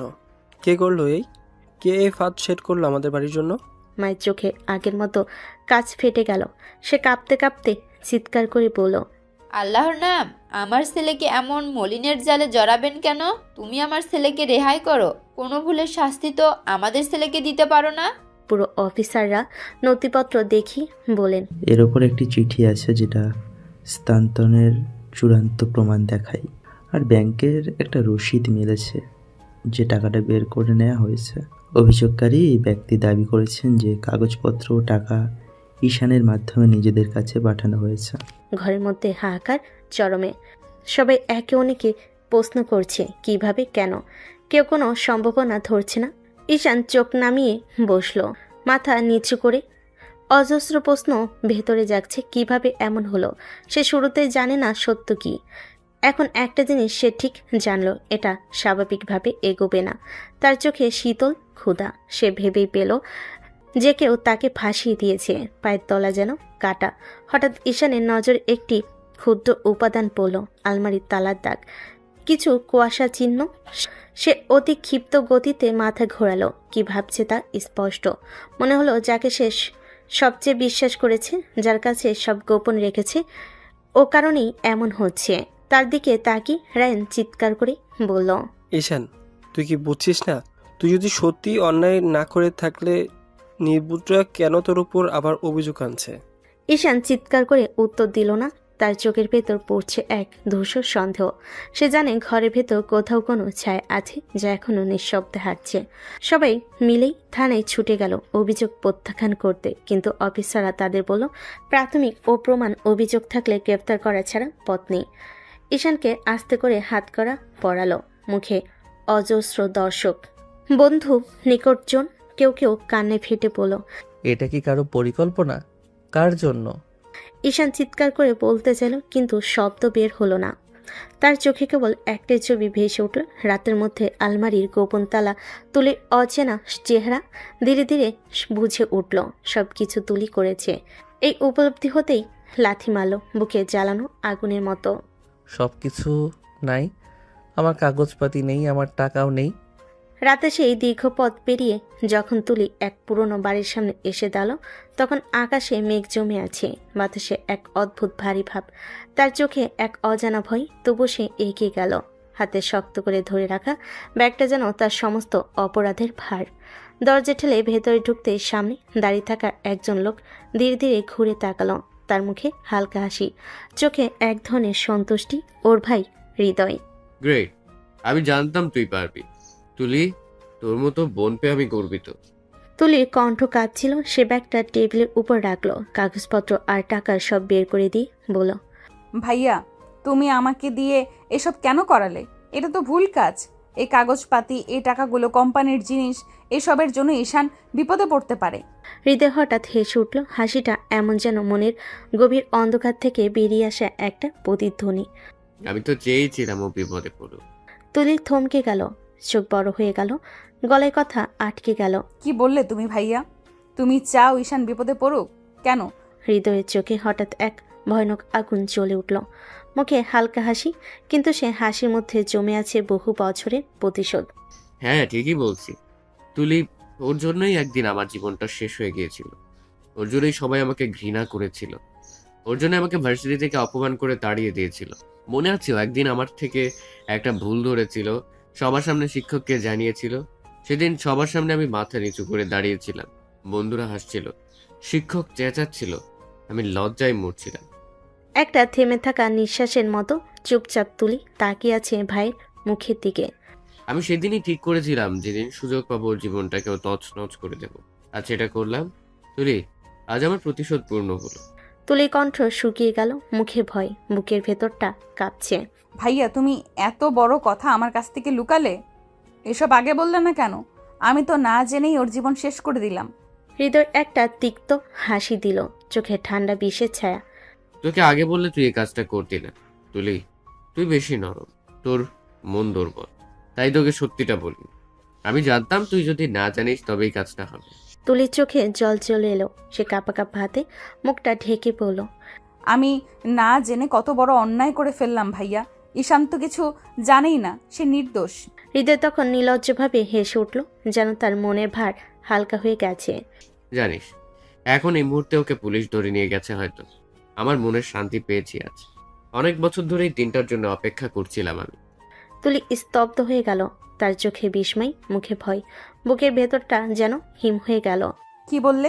পুলিশ কেন ধরবে ওকে? কারণ ওর নামেই অভিযোগ দিয়েছি। কোম্পানির কাগজপত্র চুরি, টাকা আত্মসাৎ, সব প্রমাণ ওর ঘরে রেখে দিয়েছিলাম আমি। ও এখন জেলে থাকবে, ও আমার মতো কষ্ট পাবে। আজ আমি শান্তি পেলাম তুলি, আমি আজ প্রতিশোধ নিলাম। তুলির চোখে জল জমে গেল, তার শরীর নিস্তেজ হয়ে গেল। চেয়ারে বসে পড়ল ধপ করে, মুখে কেবল একটাই শব্দ, আমি না জেনে ওর জীবনটা শেষ করে ফেললাম। আল্লাহ, আমি কি এমন করলাম? তার কণ্ঠে অনুতাপ, চোখে অপরাধ বোধের আগুন। ভাইয়ের হাসি পেছনে মিলিয়ে যাচ্ছে, কিন্তু তুলি মনে কেবল একটাই শব্দ প্রতিধ্বনিত তুলছে, প্রতিশোধ।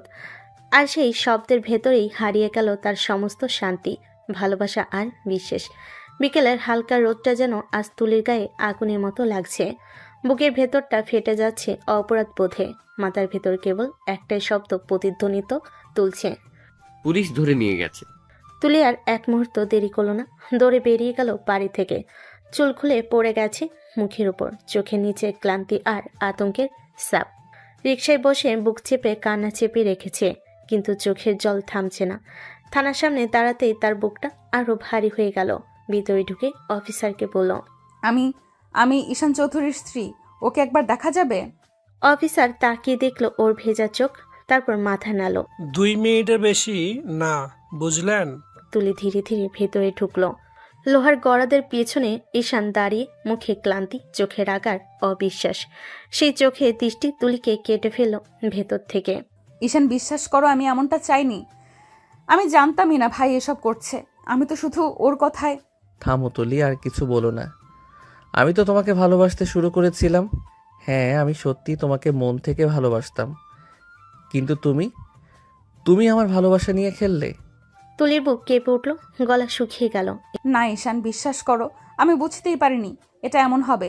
ভাই আমাকে না বলেই সব করিয়ে নিয়েছে। আমি ভেবেছিলাম এটা তোমার অফিসের কাজে সাহায্য হবে। ঈশান নিঃশব্দে তাকিয়ে রইল কিছুক্ষণ, তারপর ধীরে বলল, তোমার ভাই? কার কথা বলছো তুমি? হৃদয় আহমেদ, ও আমার ভাই। ঈশানের মুখ শক্ত হয়ে গেল, চোখে হঠাৎ এমন এক দৃষ্টি ফুটে উঠল, যেন অনেক পুরনো ক্ষতের কথা মনে পড়ে গেছে। হৃদয় আহমেদ, এখন সব বুঝতে পারছি। ও ছিল আমার ভার্সিটির সিনিয়র। ও মেয়েদের সাথে খেলা করত, প্রজেক্টের নামে, বন্ধুত্বের নামে। একটার পর একটা মেয়েকে ঠকাতো। একদিন আমি নিজে কমপ্লেন করেছিলাম ওর বিরুদ্ধে। ওকে শাস্তি দিয়ে ভার্সিটি থেকে বের করে দেওয়া হয়। তখন থেকেই ওর চোখে আমার জন্য ঘৃণা, প্রতিশোধ। আর এখন বুঝলাম সেই প্রতিশোধের হাতিয়ার বানিয়েছে তোমাকে। তুলি নিঃশ্বাস বন্ধ হয়ে গেল। সে পা থেকে মাথা পর্যন্ত ঠান্ডা অনুভব করলো, চোখ দিয়ে অঝরে জল ঝরছে। আমি জানতাম না ঈশান, আমি কিছুই জানতাম না। আমি ভাবতাম ভাইয়া ভালো কিছু করছে। আমি ভুল করেছি। আমি তোমাকে না জেনে অন্যায় করেছি। কিন্তু এখন সত্যি বলছি, আমি তোমাকে ভালোবাসি ঈশান, খুব ভালোবাসি। ঈশান নীরবে তাকিয়ে রইল তার দিকে। সেই চোখের মধ্যে হাজারটা প্রশ্ন, হাজারটা অভিমান। তোমার ভালোবাসার দরকার ছিল না তুলি। আমি শুধু চেয়েছিলাম একটু বিশ্বাস, সেটা পর্যন্ত পেতে পারিনি। তুলি চোখে জল ঝরছে নীরবভাবে। সে গড়াদার পাশে এসে কাপা হাতে ঈশানের হাত ছুঁয়ে বলল, আমি তোমার বিশ্বাসটা হারিয়েছি, কিন্তু ভালোবাসাটা হারাতে পারবো না কখনো। তুমি বিশ্বাস করো আর না করো ঈশান, আমি এখন তোমাকে মন থেকে ভালোবাসি। ঈশান ধীরে ধীরে হাত সরিয়ে নিল, মুখ ফিরিয়ে নিল অন্যদিকে। তুলি এক পা পেছনে সরে গেল। তার চোখের সামনে ভাসছে ঈশানের মুখ, ঠান্ডা লোহার গড়াত। আর তার নিজের অপরাধের ভারে ভেঙে পড়া মন। বাইরে বেরিয়ে এসে থানার গেটে দাঁড়িয়ে যখন সে আকাশের দিকে তাকালো, তখন তার চোখে শুধু একটাই প্রতিজ্ঞা, এই ভুলটা আমি ঠিক করবো ঈশান, যেভাবেই হোক।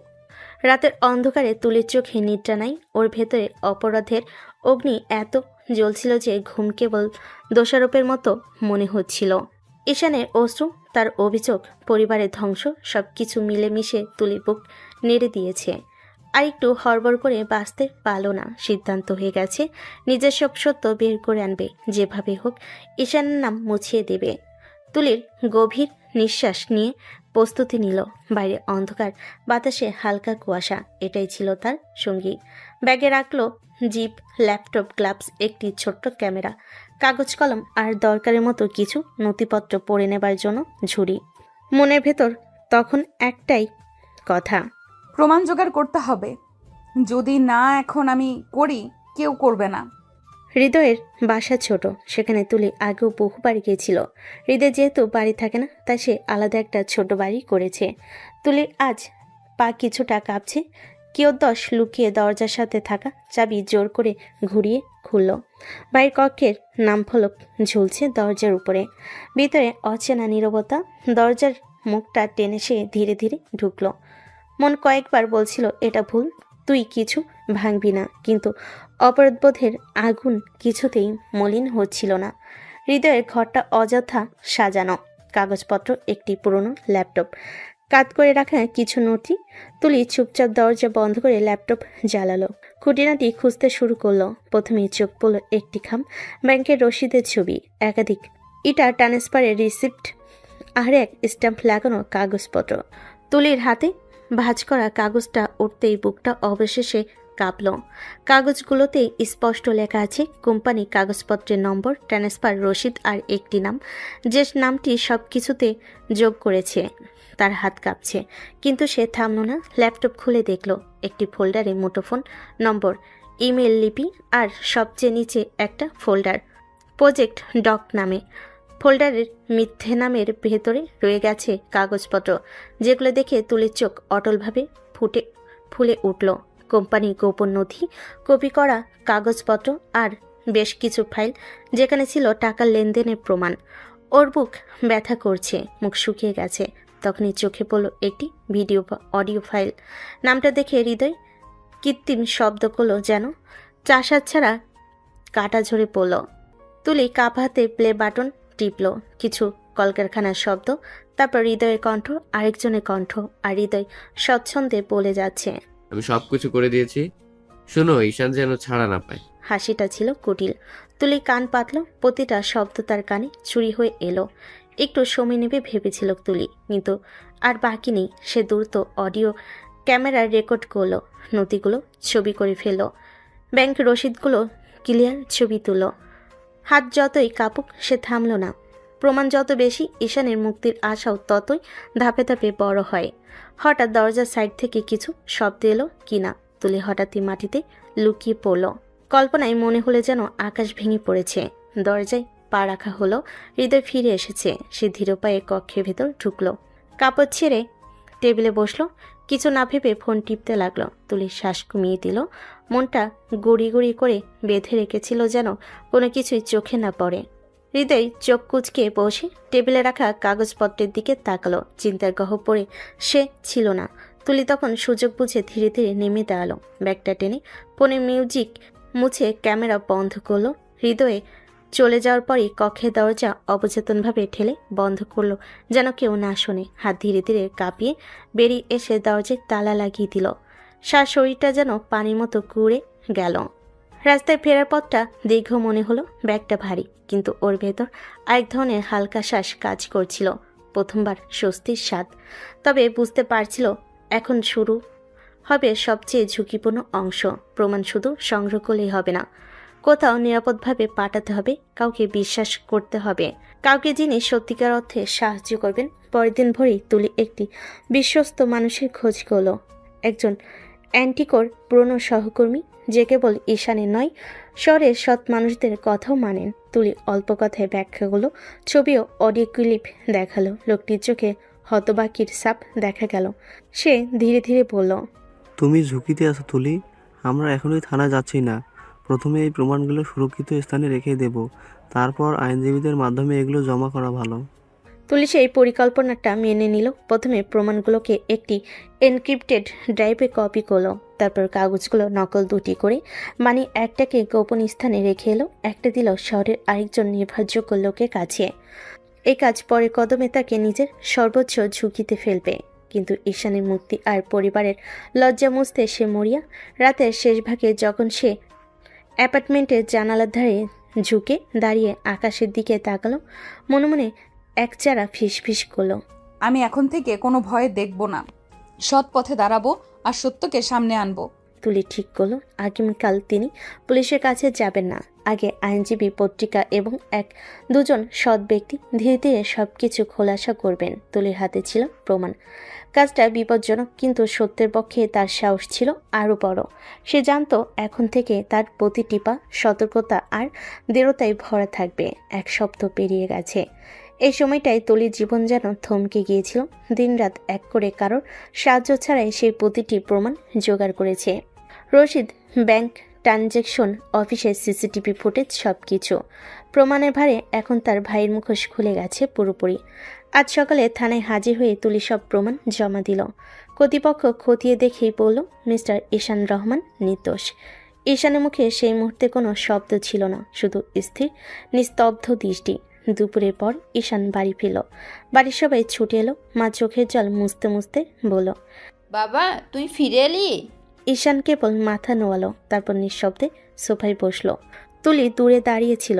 ভয়ে অপরাধ বোধে কাঁপছিল তার শরীরটা। ঠিক তখনই দরজা দিয়ে ঢুকলো হৃদয়। তুলির ভয়ে চোখে তার অনুতাপের ছায়া। সে এগিয়ে এসে নিচু গলায় বলল, ঈশান, আমি খুব বড় ভুল করে ফেলেছি। আমার প্রতিশোধের আগুনে তুই পড়েছিস। আমাকে ক্ষমা করে দে, আমি বুঝতে পারিনি। ঈশান ধীরে ধীরে চোখ তুলে তাকালো তার দিকে। মৃদু কণ্ঠে, মৃদু কিন্তু দৃঢ় স্বরে বলল, ভুল তো মানুষই করে, কিন্তু কিছু ভুল এমন হয় যা পুরো জীবন পাল্টে দেয়। তবু তুমি যেহেতু স্বীকার করেছো, শেষবারের মতো তোমাকে ক্ষমা করলাম। আশা করি এই ক্ষমাটাই তোমার জীবনের সবচেয়ে বড় শিক্ষা হবে। ঘরে তখন নিস্তব্ধতা নেমে এলো। হৃদয় মাথা নিচু করে চলে গেল। তুলি স্থির হয়ে দাঁড়িয়েছিল। চোখ বেয়ে জল গড়িয়ে পড়ল। ঈশান একবারও তার দিকে তাকালো না, শুধু বলল। তুলি মাথা নিচু করে দাঁড়িয়ে রইল। বুকের ভেতর শুধু একটাই শব্দ, তুমি যা করেছো সেটা ভালোবাসার নামে সবচেয়ে বড় আঘাত ছিল, কিন্তু হয়তো কোনো একদিন সময় সব বুঝে দেবে। আমি ভালোবাসি তোমাকে ঈশান, সত্যিই ভালোবাসি। তবু আজ সেই ভালোবাসার উত্তর নিঃশব্দের মধ্যেই হারিয়ে গেল। রাতটা ছিল অদ্ভুত শান্ত। চাঁদের আলো জানালার পর্দা পেরিয়ে ঘরে ঢুকছিল ধীরে ধীরে। ঈশান বিছানার পাশে বসে একটা বই উল্টাচ্ছিল নিঃশব্দে, কিন্তু মনে হচ্ছিল তার চোখে কোনো শব্দে পৌঁছাচ্ছে না। বুকে একটা ভারী নীরবতা জমে আছে। তুলি ধীরে ধীরে দরজার ফাঁক দিয়ে ঢুকলো। চোখ লাল, চুল এলোমেলো, ঠোঁট কাঁপছে। সে কিছু না বলে হাঁটু গেড়ে ঈশানের সামনে বসে পড়ল। তারপর এক ঝটকে ঈশানের পা জড়িয়ে ধরল। আবেগে কাঁপতে থাকা কণ্ঠে বলল, ঈশান, আমি সত্যিই খুব খারাপ করেছি। আমি না জেনেই তোমার জীবনটা নরকে পরিণত করেছি। তুমি চাইলে আমাকে ঘৃণা করো, তবু প্লিজ আমাকে ক্ষমা করে দাও। ঈশান চমকে উঠল, বইটা আস্তে করে পাশে রাখলো, নরম কণ্ঠে বলল। তুলি ওঠো, এভাবে মাপ চাইতে হয় না। তুলি মাথা নাড়ল, চোখের জল গড়িয়ে পড়ছে তার হাতের উপর। না, আমি উঠবো না যতক্ষণ তুমি মন থেকে না বলবে যে তুমি আমাকে ক্ষমা করেছো। আমি এখানেই থাকবো। ঈশান ধীরে ধীরে নিচে নেমে বসলো, তার দুহাত তুলির মুখের দুপাশে রাখলো, চোখের জল মুছে বলল।